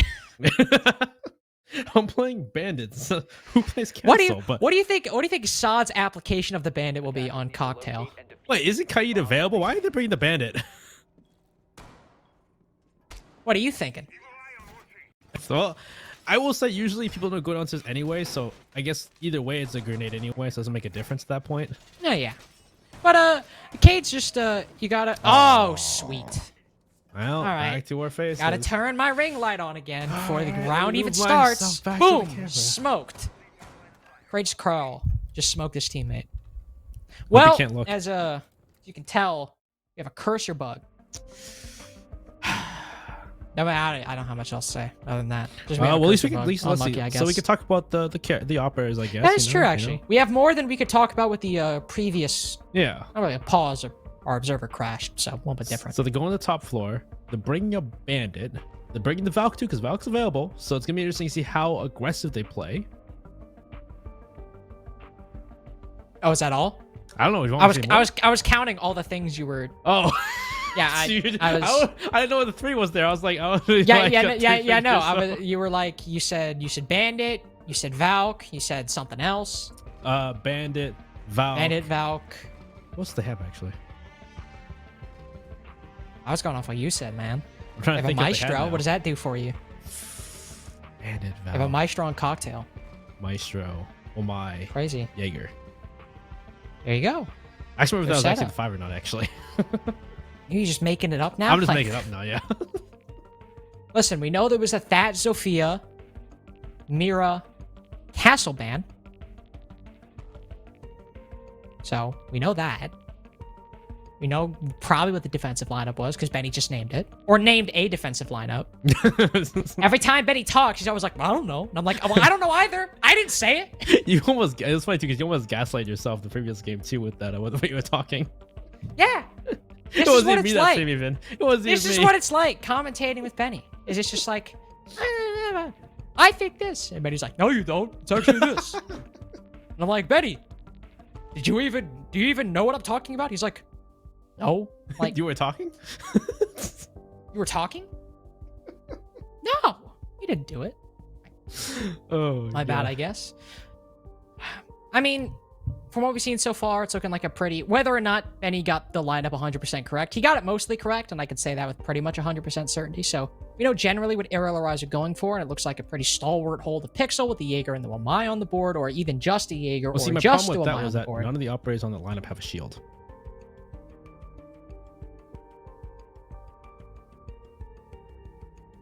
That's a good point. That's why I stopped that. I was like, wait, that can't be right. There has to be a Goyo. There has to be a Goyo. There's no way they have a Wamai and a Jaeger and not have a Goyo. So if you know there was a Maestro on the board, then it has to be either no Wamai or no Jaeger. At least I was sure there was a Maestro, but now you're saying you don't know if there was a Maestro. Now I'm worried that I'm wrong. What am I to do? I'm questioning myself now. Listen, as with always though, it's gonna be the same site, same ops, same 6 pick. So whatever it is, we know that's what it originally was. So I don't need to like worry any longer. Yeah. I don't know, from the attacker lineup, I didn't see anything. I didn't see a buck. I'm pretty sure there was it was a sledge. A Yana, that's about like the only indicator that something might be off is if you see a buck. Probably a Finka. I don't know. I would guess. Was there? I think we saw a Nomad at some point. Maybe there was. Yeah, I'd assume they bring the Flores because Flores is available, and they're bringing. You don't know that. I don't know actually, but I know there was a sledge. I know there was a Finka. And I know there was a Yana. So I'm pretty sure they're going for piano control. Probably. They could probably be bringing in like Glaz, Montaigne, Blitz, Finka, and Dude, Nook, and they'd still go for piano control. You just remind me of the Oregon game between Judgment Day and Oh, that was a good game between Judgment Day and the Favelas. yeah, during qualifying. That was a game. That was a game that happened. That was a 7-2 for Judgment Day, by the way. Remember that one? You know, at first it wasn't that bad because they're actually doing pretty good with like Glaz and like. Then it just started tumbling out of control. Yeah, and then they brought like Amaro, and then like I was very confused. Yeah, Like, what's going actually, you're right. The Amaro really was the turning point. You're like, why are they like- bringing this? And then our questions were not answered. I was interested at first, but then they just threw the Amaro in the big window and didn't even use the gyro hook, and I'm like, all right, there, guy, all right, there. Huh. It'd be like that sometimes. All right, so I was right actually. So why bring the Jaeger? I guess Jägermeier is still nice though, because there's still a lot of grenades on the attack, but there's no shields to destroy. Unless, can Valkyrie bring a shield? Yeah, she can. Oh, so maybe Valkyrie has a shield. I don't know. Will she? Will she? But then you wouldn't bring the C4 though, which is kind of crazy. But you know, I don't know. Yeah, but you have another one. You saw it on Bandit. True. Yeah. Saw does have this playing band with a C4, so I guess you can change that. I guess that is true. That is very true. Wait. Attackers need to locate and defuse bombs. No, there's no shields. So I guess the disc in the ADSs will just stop grenades. And My mind is flashes. collapsing in on itself. Why? I know Valk had a shield. Did she get it removed? I think she did. Doesn't she have impacts now, or something like that, or something else? I think she does, actually. Yeah.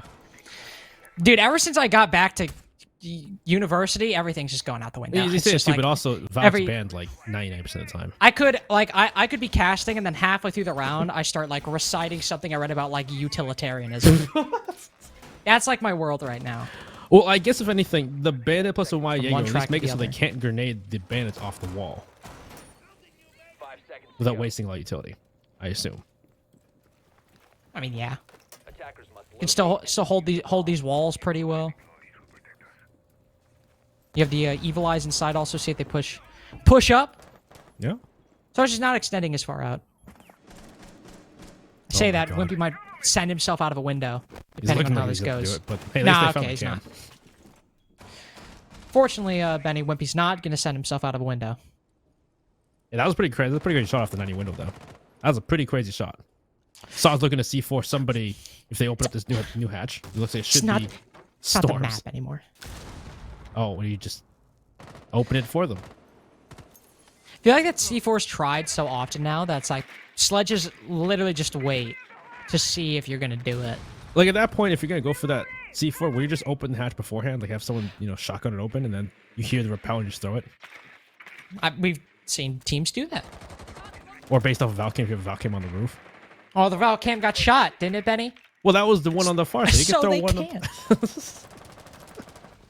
Either way, there's no shields here for Pixel, so it No. shouldn't be that difficult There's to not. take control of Piano. Because the main intent from them probably is to just hold control of Freezer for as long as possible, play the entrenched positions, and then just take gunfights. That's what I'm assuming is going to happen. Also, there's not only are there okay, not only were there no reinforcements on the there are reinforcements on the bathroom wall. There's also reinforcements on the other bathroom wall. All the bathrooms reinforced. There was no rotate made or bandit batteries there, so you could play in there, but it's a little bit easier for the attack to get. But Courageous Carl died anyway, so it doesn't really matter, unfortunately, in the end. Sod also slippery on a has 2-piece so far. CZ finally gets one, but it's really all collapsing for Aerial Rise so far, and we haven't even reached a minute remaining in the round. And the Valkyrie and Jaeger are now currently the only ones left. We've just hit a minute, but One Shot are fully prepared, ready, and willing to enter the site at a moment's notice. Even have some vague intel on a player's position over on the cocktail side of Ooh. things, but no intel on Wimpy's position, it seems like. Actually, it was Wimpy, so never mind. Oh, he's still on red. CZ's still playing this Freezer because, again, with these entrenched positions, they can't open the walls with the bandit batteries. So, well, they got to take these gunfights. They're going to find one. Whippy again with a third of the round. He's going to get Storms as well, and he's looking to clutch this up for his team. As you see the head on the stairs, CZ doesn't see it quite yet, so take some damage. No back off. Nobody's on the skylight either. No. Wow, Whippy's just taking shots from this direction. just- It's just Quartz and Kilo in the white hallway at this point. Yeah. And they've got to play off each other, but it's Wimpy and CZ probably with the more advantageous position right now. Unless one gives their life away, but Wimpy continues to evade all of these shots. Even with the intel pinging out his position, he somehow managed to stay alive. CZ close inside a freezer, loses his one with Quartz, and now it truly is all left up to Wimpy to get a 4K. He's got another. Can he get the deagle shot? No, Kilo shuts him down. Not a clutch to start things off. Instead, it's one shot winning a round, which if you're Aerial Arise, is the exact opposite of what you want right now. Well, that was a round where, like I said before, Arrow Rise were just looking. I just noticed Arrow Rise. Ow. Quote Kendrick Lamar. Damn. Anyway, like I was saying, that was a round where, well, Arrow Rise is going for, a strat where they're just going to make sure that they can't open freezer. Doesn't matter from the bathroom. They don't have any shields, so they're not going to play Pixel. Well, at least I didn't think they were going to. Valor still played it. They were going to play Pixel. They're not going to play bathroom very much. They're just going to let them take control of the white hallway, and then they're just going to play for those gunfights, playing in trust positions like, the bars, like playing inside of freezer, which at first it didn't work out whatsoever. Arrow Rise were losing every single fight in the beginning, which led them to a 2v4. And that was Wimpy trying to bring it back for his team. Fight after fight, he's winning. I think CZ maybe got one there, two for his team, but it was mainly Wimpy. He had a 3K in the end. He had to get a 1v1 after all of those fights to win it out. And, well, unfortunately, couldn't win it against Kilo. So, hey, good job. Wimpy, you tried your best. You get the fattest participation trophy known to man. But that's it, unfortunately. You still got a chance to win this game, though. It's only been one round. Go down to kitchen, try things out. Seen the old kitchen cap can strat. It's not a joke. That is actually something that we see every now and then. I believe Thunder Logic ran it, then later PB ran it, which is basically just Thunder Logic. Then Wichita Wolves ran it. And now we have Aerial Arise running a variant of it. Basically, you just put the Capcan traps around the map and just kind of helps out the roam a little bit.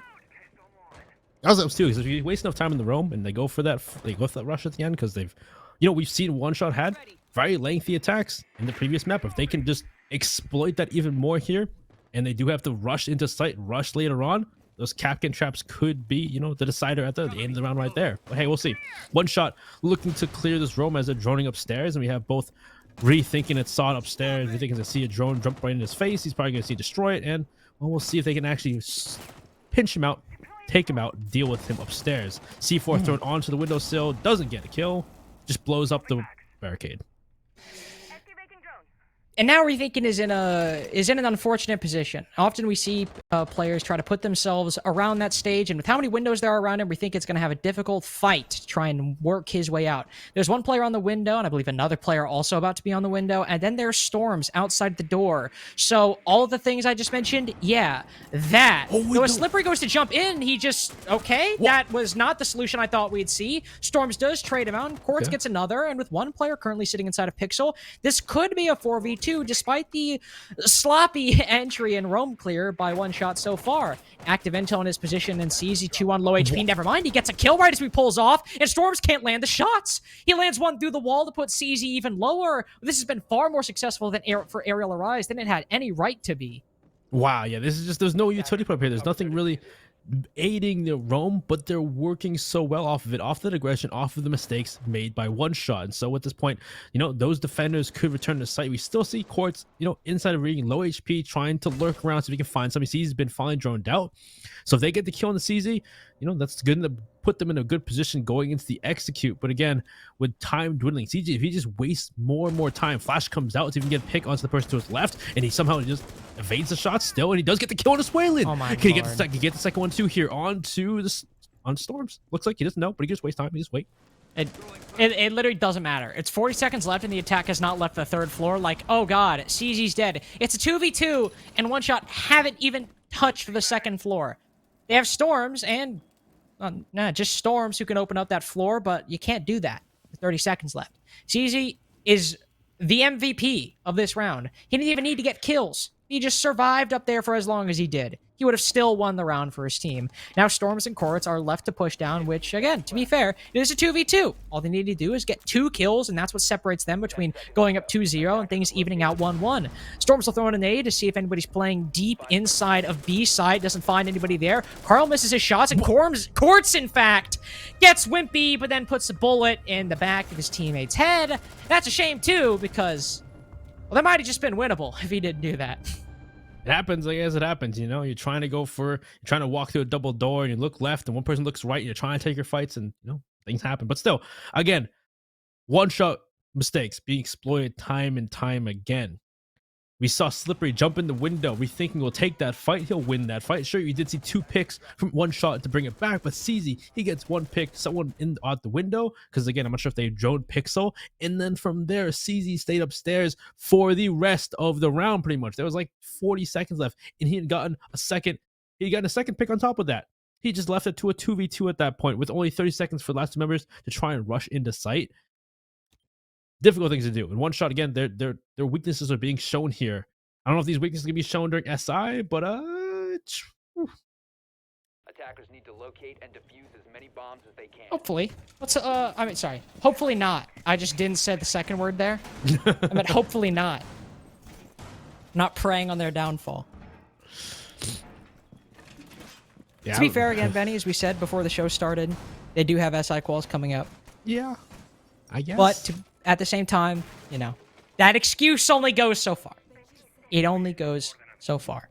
They do have 1 round on attack, so they're looking okay so far. And for Reading Room Fireplace, they don't have to worry about this maze they have to navigate, clearing out the entire map. They just have to push the defenders back from that top floor, maybe get a few kills. You can even just push them all back if you want to, and as long as they get that vertical control, they're okay. They're in the clear. They just need to be worried about the players off sites and maybe in off positions like Wimpy. He's playing down below in train. You'd use the Valk cams, get a C4 kill. That could be the biggest worry for one shot on that clear. Or he goes to the jump out and kill somebody. Or that too. That is also a possibility. He's looking for it. He's got the cam on the balcony. He's waiting for somebody to peek their head out so he can jump out on somebody repelling. Probably repelling up if someone does do so, but so far nobody from one shot are doing so, at least on the balcony side. So he's going to back off. He's just waiting for somebody to poke their head up, but nobody's been told he's going to go up the red stairs. And so far, it looks like one shot are looking to clear that top floor. They're going towards the roof for the moment.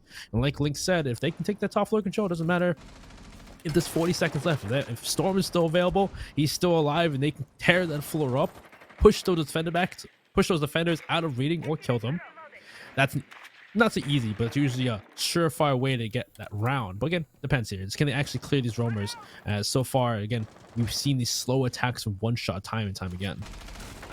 And that too. Oof. All right, well, that's your fault, Slippery. Don't ever do that again. Hope you learned your lesson this go around. So far, the roam clear on Cafe has not exactly been stellar for one shot so far. There always seems to be something that evades the attack. In this case, it's Wimpy evading death that the attack was trying to deal against him. Court's struggling on this white stairs position, a position he often plays, but Aerial Rise might be a bit too slimy, too slippery. No pun intended, considering he's the first player who died. That was actually purely accidental. I didn't mean to do that. It's sliminess. not joking. Oh no! Oh, okay, thank God. Ooh. He still took a lot of damage though. Yeah, that's what I was gonna say. Yeah. Is that even though he got Carl, he's on 1 HP. Yeah, that's he knew he was there, missed the shots, and then reaggressed. And whoa, what a shot from Rethinking! Down goes Courts again. Nobody's there to push off of it. Nobody's there to take control. That's what at least takes out Wimpy. Down goes Wimpy's, run out's aggression. But so far, this roam clear. There's only a minute left. If they can keep progressing, keep persisting on this top floor with time and time going down, it's looking to be a win for ARIAL Rise. But hey, they destroyed Welcome Shield. At this point, they could just push off, but 40 seconds, that still could be enough time if Storm's still alive. It might just be. They have to worry about these flames, and Storms cannot get close to those flames whatsoever. Kilo has just decided to walk into them and now made himself, easier to take down. Storm's also on 1 HP, just sprints right into that. have yet to really understand what that senseless waste of life was. So far, I guess Kilo, he can pull down, push down White Stairs, get a pick off of catching them off guard by pushing through the flames. The Jaeger's cut down, trying to drop down. So, hey, it might have been sloppy, it might have been hectic, but it's put Sod in a 1v2. He has a C4. Even with 15 seconds left, one shot, we're not able to get that vertical control or those holes up and up. It's all on Swaylin on the coverage, but the C4 shot out of the air. They managed to make it work, and they shoot Sod instead. C4 dodged, bullets found into the mute. 2 rounds on attack for one shot. That was a scary one. That was a round they could have won that right there, especially after CZ had gotten that pick onto the Storms. Could have been different, but either way, start of the round though. Again, it's just early rounds, just entering the building. Slippery, he just repels into the window into stage. Nobody's with him. Wimpy just swings and kills him. Again, early round, just mistakes from one shot. Later on though, they're pushing through, trying to take control of, Cocktail. They're getting pushed back. Quartz getting shot down on the white window. Great shot from Rethinking as well. Just getting those picks, stopping the, pinch coming out from Arrow from one shot, just stopping them from trying to execute onto that roam clear. And from there, sure, they do finally gain control, but they lose Storms. And you're in a 2v1. It was a 2v2 at that point. If CZ had somehow been able to get away, unfortunately he does not. He gets killed by Kilo. If he was able to get away, that could have been round from them because they didn't have that vertical control to try and stop or try and, push out defenders on sites. But they get that pick. They go into a 2v1. The only thing at that point is the C4 in the hands of Sod. Unfortunately, the C4 gets shot out of the air. He's got to take a fight on 2 members, and they ignore exactly where he is. Well, Aerial Rise will try out Reading Room and Fireplace a second go around, and with how successful their early round aggression was, if they're able to even recapture a fraction of that this go around, One Shot will still certainly need to have their work cut out for them to try and clear through it, because it's not been very successful so far, even on Villa at times. That was where they struggled on the attack. Aerial Rise can exploit it once again. They're looking okay. Wimpy will throw out the same Valk cam he did previously. Thankfully here, not only could he peek from downstairs, he could also maybe get rethinking on the case, but no, he'll pull back. We won't see a double spawn peek. I do appreciate the second attempt from Wimpy, though. They might, they perfectly read into this, though. Slippery's not letting him get away with it. He runs by. He stays alive, though. But he's going up the red stairs. He's going to run by and stay alive. C4 in hand. Looks like he may be trying to throw it maybe up the red hatch, but either way, it looks like, he's aware of that. Storm's like, I'm not getting C4'd. Oh, but the Valkyries. Oh wow, you even the sledge pulled out the hammer too. But to be fair though, you saw Wimpy wait, and Storm's like, okay, all right, I'm probably in the clip. Nope. So, well, still close. It's almost like game theory we're watching in action. It's just the game of just guessing. Not really game theory actually. Never mind. That was a poor analogy on my part. Well, my bad. I'm tendering my resignation because of that. No more. No. Well, no early round aggression here from Arrow Rise, but still, just the thought of it has caused One Shot to be slower in their takes. Slippery taking time before pushing into stage. We saw, of course, there was some hesitation from Storm because he wanted to get C4'd or swung. So already they've wasted half the round and they haven't been able to really do anything. Maybe there's some utility push from, having that Twitch drone, having those grenades, but they really got to kick it into high gear now. Yeah, unfortunately, I saw Slippery mess up that Gone 6 shot onto that Malusi Banshee, so if they want to take that down, they're going to have to use some nades, perhaps. Quartz's Ash charges. Yeah, I do have to worry about that. ADSs on pallets will be burned, but a C4 flies out in turn. It's just as unsuccessful as it was previously. None of the C4s last round were all too successful, and unfortunately for Aerial Rise, Sod's the only one with one left. He's got to hope it is also more successful than previously. They know Quartz is outside a white window, the same position he's played last time, but Courageous Carl, taking the angle on pallets, loses his head to that very same player. The Finka, not aware of the Valkyrie on the white stairs, anticipating maybe Quartz had his angle covered. Not the case. Wimpy's gone unread, but it's the only kill Aerial Rise have so far, and One Shot have reached that nice position. Not only 45 seconds left with top floor control, but Swaylin is just creeping in down below. He's taken dining control out from under the eyes of the defense. Now Sod, he's left alone. Again, in even more dire odds than last time, but only by one additional body. And he could find one with Swaylin down below. He's got a C4 as well, so if he plays his cards right, this certainly could be a round win. He'll throw it on the wall. Swaylin will just back up in response. There's a hatch opened up, but no chance open for Sod to win this round. 3 rounds on attack for One Shot. Oh, that's round time around. There wasn't any kind of aggression that was successful this time from Aerial Rise. C4 thrown early. not able to get any picks. Nobody swinging on any of the players on one shot that are pushing in. Allowed them, Arrow Rise, let them take control of Piano with no problem. Let them take control of the white hallway. Quartz was able to play on that white stairs and create that pinch, take out the members who were swinging on white hallway. Sure, there was some picks back from Arrow Rise to try and keep it going, but it was still one shot. Overwhelming, winning their ones, taking control of the top floor.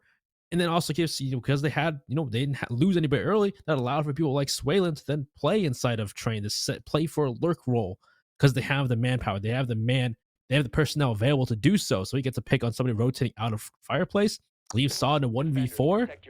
Not a lot you can do there. So good shot, one shot. They're playing a bit more cautious, playing a bit more able to just, not get caught off guard by Arrow Rise early in the round. Well, Kitchen was certainly problematic when it came to one shot getting caught out early on in the round, and in the middle of the round, and later on in the round, actually. Pretty much mostly by CZ, actually, for being entirely honest. But definitely in the early round, as Benny said. One shot never really left the third floor until like the last 30 seconds of the entire round. So clearly, there were ever a point I could emphasize. Need to be a better roam clear, one shot, which so far still hasn't exactly been, without flaws. Oh my god. My boy just does not care. He's just doesn't trying. care. If he gets that first pick, they know they win the round. He's not even Valk anymore. He's still going for it. He knows if he gets that first pick, they win the round. They just need to get that first pick. To be fair here, yeah, taking down the Maverick, that probably would have been game-changing for the defense, so. It does seem like a bakery direct as well. I don't think anybody's actually pushing up. Grenade comes through. Does some damage. Well, he's still alive. He's going to back off. He's going to live. But so far, yeah, the Maverick's important here because they have the kites available. They're not going upstairs for that control. It seems like they're going for a bakery direct. So this is going to be kind of interesting to see if they can stop the Maverick from doing their job and, well, how powerful the vertical control is. There should be, I'm assuming there's members from Arrow Rise inside a Train. It looks like Quartz and somebody else may be looking for that lurk roll to try and stop them later in the round. And so far, yeah, it's mainly, there's actually not much roaming being done by Arrow Rise. They actually called it perfectly, the fact that one shot are not going for the top floor. CZ's the only one up there, and well, CZ is a host unto himself, so it's not like it's easy to deal with. Oh, it's CZ. It's fine. Don't worry about it. No, you do need to be worried. Even if you don't clear it up top, you got to be watching those angles he makes inside a Train. They look down below inside of the side. But Ben, you are correct. It is a bakery direct with that Maverick on the board. Sometimes the call sign of it, if there's a Cade in response. Do need to be worried here sometimes, and you could probably imagine Ariel Arise will get aggressive. Wait for that wall to go soft, and then start firing shots through it. Even swing once the wall completely explodes. In fact, I'd bet my money that Sod will do that, or when people send out a C4, one or the other, or both. We'll make bets on that because we've seen it before. Yeah, we've seen it so often. What's the opening? What's that reinforcement explode? Oh, see, if he just didn't shoot that. But either way, yeah, once that wall turns soft, a lot of players will just start pre-firing, knowing that either Mavericks on left or right, just to get that pick, just to put themselves in the man advantage. And Quartz, he's trying to look around. He's trying to find CZ here because so far CZ's on this map, on last map, he's been that menace who's just been lurking around, evading every single drone. Grenade comes out, we'll destroy electrical so they can open up the wall. Now they're not going to actually get the entire wall with the Maverick. They're just going to get rid of the electrical entirely. So at this point, they can open it up. Oh, but Sod, he doesn't see that angle because, of course, it's, the bakery's like that. Slippery will finish him off. Well, you've got that opening you wanted, but as we've seen with one shot so far, not a lot of time remaining. And there is the problem of CZ upstairs, who gets the drop on Quartz, but it's the Ash who comes away the victor in this engagement. CZ uncharacteristically missing quite a few shots there, and that leaves the defense alone on site in a 3v5.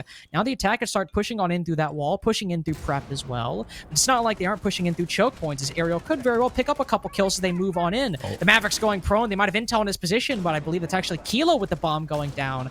Rethinking falls, the C4 goes down and finds nothing as well. Wimpy finally finds something. A kill in this round. Courageous Carl and Wimpy both going huge. Berg swung back to the middle. Balanced evenly between these two teams with a little bit of an advantage and a bias towards the attack. Perhaps a bias towards Kilo. He throws a flash that could have given his life away, but Swaylin takes him down instead. Very odd decision-making by Kilo there, but with friends like Swaylin, who needs to have your gun up? that was funny. But either way, that was a round where Arrow Rise actually did predict the play correctly. They played mostly on site, knowing that it was going to be a bakery direct with the Maverick on board from one shot.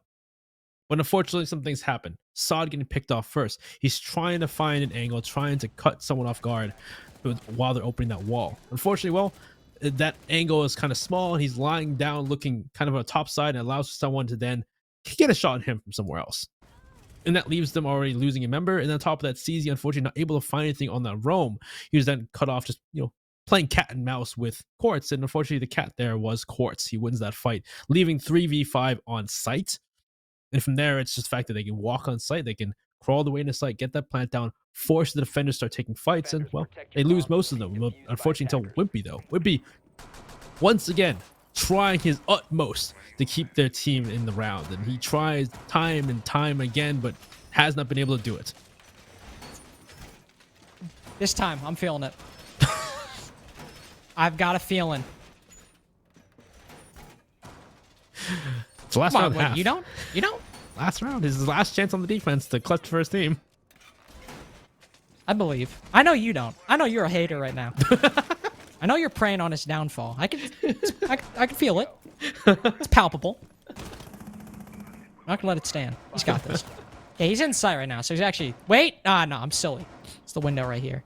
Yeah, it's the same window. He's just gonna. Come on. He's waiting for a chance. Why are you watching Sod? I want to watch the Wimpler.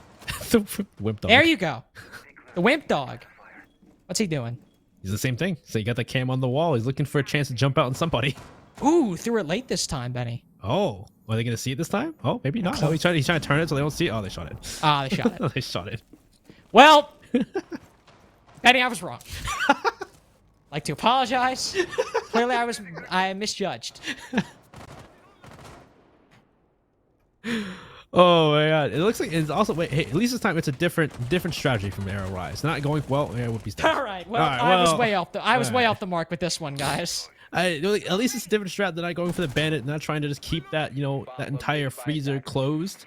This time they're trying to go for the normal, play bathroom, play pixel. Wimpy playing by stage, laying down, gets shot while lying down. That's normal too, totally.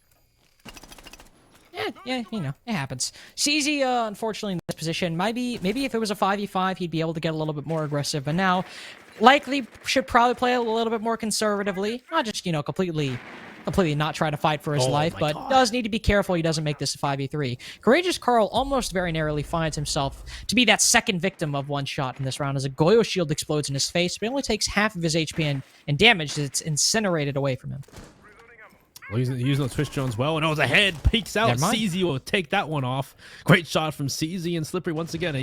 Those windows have been brutal for him. Quartz though elsewhere, he'll still finish off Valor that have been taken down to like 50 HP from that Vulcan shield, but looks like they're gonna try and clear Pixel, and he sees the gun. Oh, Storms knows one's there, but he's gonna let him pass by, throw that grenade to push him out, or at least destroy the Vulcan shield, and he's just sitting there.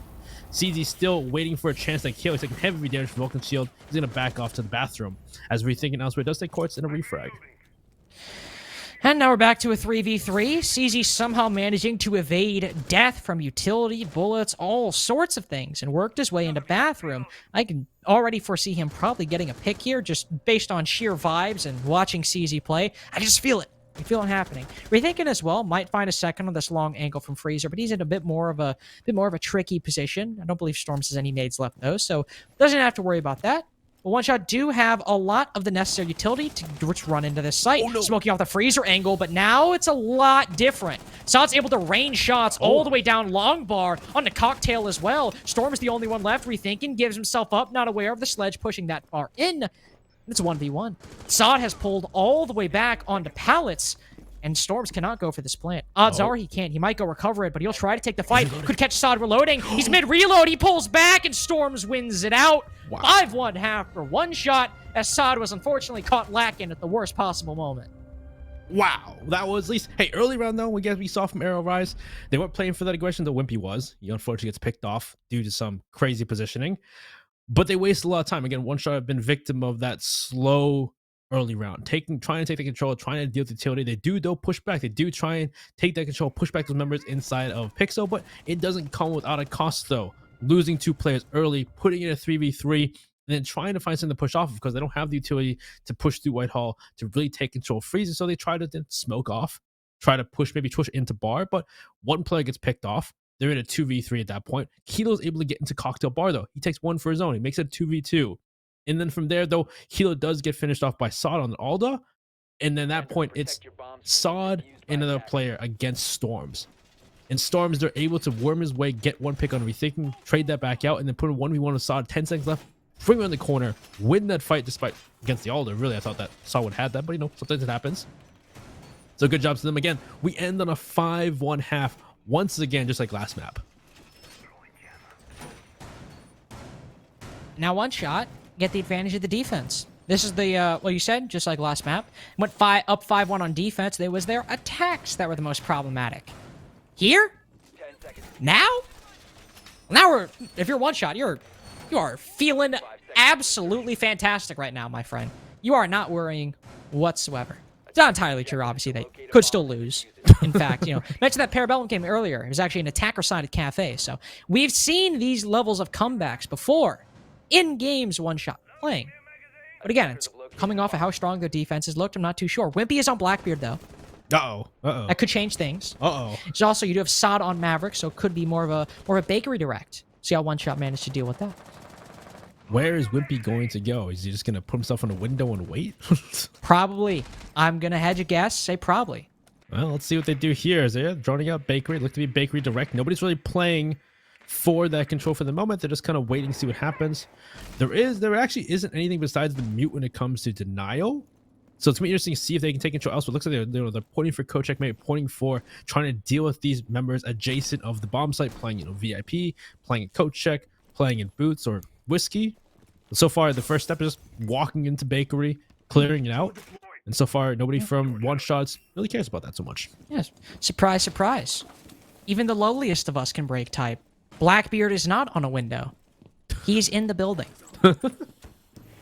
We like to break new ground here at SCS. Wimpy is he will still be watching one of these Maverick holes in all likelihood, so still in a position where he can not really watch the flank, but try and cut off any defenders, see if anybody's getting aggressive, that sort of thing. So similar role if he was sitting on a window, but a different position. In fact, it's CZ on the Finka right now, who is more akin to that playstyle. I want to talk about it. But a minute and a half of the round is gone, Benny. And not really much really happened. One shot now, finally. We're hoping to maybe get in a position to counter Aerial Rise's Bakery Direct, but it's not like they've done too much. Right as I say that, never mind. Wimpy is just pushed up all the way into prep. This now changes the equation a little bit. That's an issue, though. I was about to say, same thing for Aerial Rise as well, because you now have to adapt to the fact that the player watching Coat Check and VIP now dead. Yeah, he was kind of the person to make that flank play to stop that intervention from Coach Check or VIP. He's dead. There's the Yokai's on the board too, so if you think if it plants, that does that. Yokai will give them time to push up, maybe throw C4s. Maybe they get aggressive and stop the plant if they do for it, or if they go for it really, because otherwise, Aerial Rise, at least they're able to ping that Yokai, so they at least know that it's on the board. They ping the Echo player of themselves too, of Kilo. So at this point, grenades would come out, and so far looks like they see if they can push these players back when they get that plant down. Oh. Well, Yokai's already let out a sonic burst and hasn't done much so far, but can the defense finally fight back?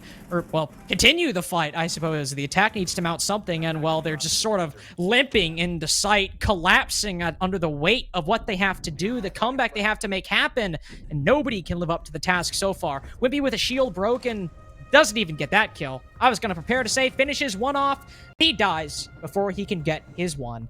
Match point for one shot. 7-1. On the table, Benny, just like last week. You think it's going to happen? It's looking close here. It's looking, especially that last round, like it wasn't horrible from Aerial Rise or anything. That was early round. They were giving control of Bakery. A little slow. It happens. A little slow. They're taking time with that Maverick. But the fact that the only person to try anything else besides Bakery was only CZ. Yeah, kind of putting a lot of weight on CZ there to try and make something of that. Trying to push into, trying to stop Coat Check, trying to stop someone playing Whiskey, VIP, Boots by himself. A lot there for him to do. He ended up losing that fight, and then from there, it's a kind of one-fight affair. You'd see them push straight into kitchen cooking, start trying to take fights, but the Yokai's there, they have Valcams, they have information galore for the defense to play off of on one shot, and you can see they're winning most of their fights, pretty much all their fights, really. Until it got to the end where it was just Wimpy again by himself with another player, trying to keep it alive once again.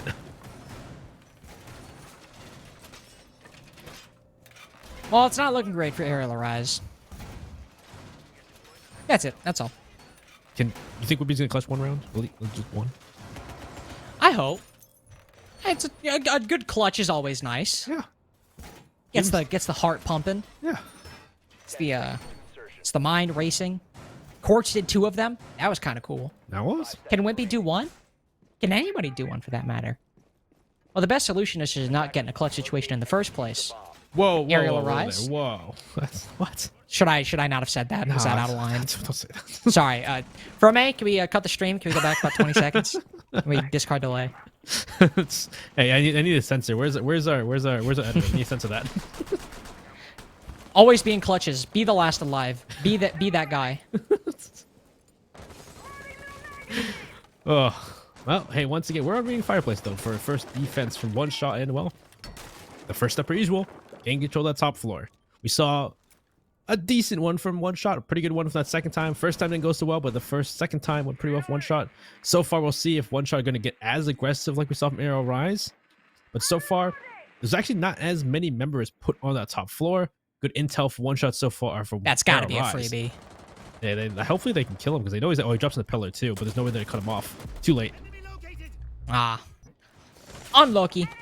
Active intel does not always translate into a kill. There's still another player Freezer is. I believe that was Slippery who dropped down from correct me if I'm wrong, correct. Benny. You were correct. Now there's still Quartz inside a pillar, so quite a few players. Not exactly off site, but now adjacent to site. You got 1 player in pillar, 1 player in train. In fact, I think They won't be. Slippery went back upstairs. I was about to say, I think Slipper went all the way back upstairs, so if you're Aerial Arise clearing that out, you have to be wary of that, but it looks like they also might be aware of the lack of site presence. But we've yet to see them make a committed move. Yeah, it looks like they're just kind of droning, feeling things out, but time's running out for them to really do anything. They haven't pushed forward to take control of Whitehall, take control of Pixel. Nobody's even playing Pixel anymore. CZ's got a pinch on the white stairs, see if he can get somebody rotating. But so far, it's one shot just waiting for Aerial Rise to make a move. Storms with the first pick onto him. Whippy sees one above him, tries to take fight, can't win the fight. Swaylin Storms is tacking on. Whippy will at least take out Swaylin on that cocktail balcony, but he's 1 of 2 members still alive. Valor elsewhere upstairs, trying to make his move upstairs, but he's downed quickly by Kilo. And it's now Wimpy once again, and unfortunately can't get one. I was gonna say, Wimpy might need to be the one who has to clutch it out, and, well, he was. That would have been a correct statement. But if you had said that Wimpy will clutch it out, you unfortunately are not the winner of tonight's game. Of will Aerial Rise come back from a 6-1 deficit? They did not, in one shot, have a repeat week. 7-4, 7-1 last week, 7-4, 7-1 this week, both times first on their opponent's map pick, then on theirs of Cafe. Now, not only, Benny, have they secured SCS playoffs, they can go into invite closed quals this weekend. Their heads held high, not having to worry about a game the week after. Yeah, they got this weekend, and then the weekend after that they play, so they got a week to just relax after SI quals before playoffs and SCS, and it's good. They're looking good, and I do wonder if these issues they show in this game are just because they're not, they're just taking it, they're relaxing, or is that something more of an issue later on? Let's go with the former. Okay, It's being good spirits are, or maybe it's a trap. Maybe they're showing these weaknesses as a trap. That would truly be something. You just play worse. Yeah. And I actually think that's illegal. I think you can do that. So if you don't think that's allowed, so don't do that. But yeah, I'm gonna go with the former, saying, hey, maybe they're chilling a little bit. They're not too worried. They have a big game on the horizon, and they won this one. They can go into playoffs 2-0, not having to worry about another game they have to win. And it's Aerial Rise who unfortunately will bear that burden of needing to win another best of 3 series against either Nocturnes or Wichita Wolves. Which, to be fair, if it's Wichita Wolves, Aerial Rise, I'd say a tough series, definitely a tough map 2 against them. If it's Nocturnes, hell, maybe it won't be as tough. Who knows? Definitely, this group so far, I think now with one shot out, could be anybody's game in terms of who wins that best of 3 and has to face Aerial. I definitely agree. Unfortunately, because you see Nocturne's still rebuilding, Wichita Wolves is going through some changes too, so they're still figuring things out as well. And Aerial Rise maybe a pug stack, but they're definitely a talented pug stack that's taking fight after fight. So I definitely agree. This could be anybody's game, and I'm excited to see who wins that Nocturne's Wichita Wolves game to play Aerial Rise next week. Want to take a look at some of the map stats. Say some of the map stats. We just have this one. It's just this page. There's only one map stat. Yeah. Kilo actually had the best. I feel like I didn't really say Kilo's name all that much, despite the fact he's top in the ratings leaderboards. Storm's also, well, he's not top of the ratings, but he's got 100% cost. Look at him, going huge. Slippery 4-2 on the entry. I feel like everyone has a stat to brag about, except Swaylin. He's just kind of, again, in a 7-1. You say Kilo, I somebody's gonna think be with him throwing the flashbangs against the Johnson. I know that's true. I did actually. I said it in that context. That is true. That's a good point. But once you see from Arrow Rise, unfortunately, it was very Wimpy. weird. He was trying his best to try and keep his team in the running. He's trying so very hard. Right, well, we've taken a look. We've seen Wimpy try. Seen Kilo take the reins. Court's having a nice game as well, though. Yeah. We have an interview, as we always do when a team wins a match. We interview one of the players. And Benny, who is the player on One Shot that we always interview? Who is it? Quartz? It is Quartz. We have Quartz here to again just talk. Hello, Quartz. Can you hear me? Yes, I can. How are you doing? I'm alright. You know, the nice thing for you guys too. I'll ask how you're feeling, but basically what I'll say is, you're in playoffs. Congratulations. Well, you can also go into SI closed quals with your head held high. You don't have to worry about another best of 3 you got to prep for. How does that feel? It feels great. Feels great. Plus that's actually good practice. So I mean, we take it. Well, I mean, you certainly not exactly, you weren't stressing your map pool today. You went to the same map you did last week, won at the same scores you did last week. I mean, if anything, teams know you not to take you to cafe anymore, I guess. That's one thing.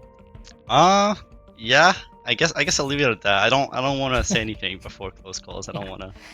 You're kind of like that gif right now that's like, I can't speak. If I speak, I get in big Yes, trouble. yes.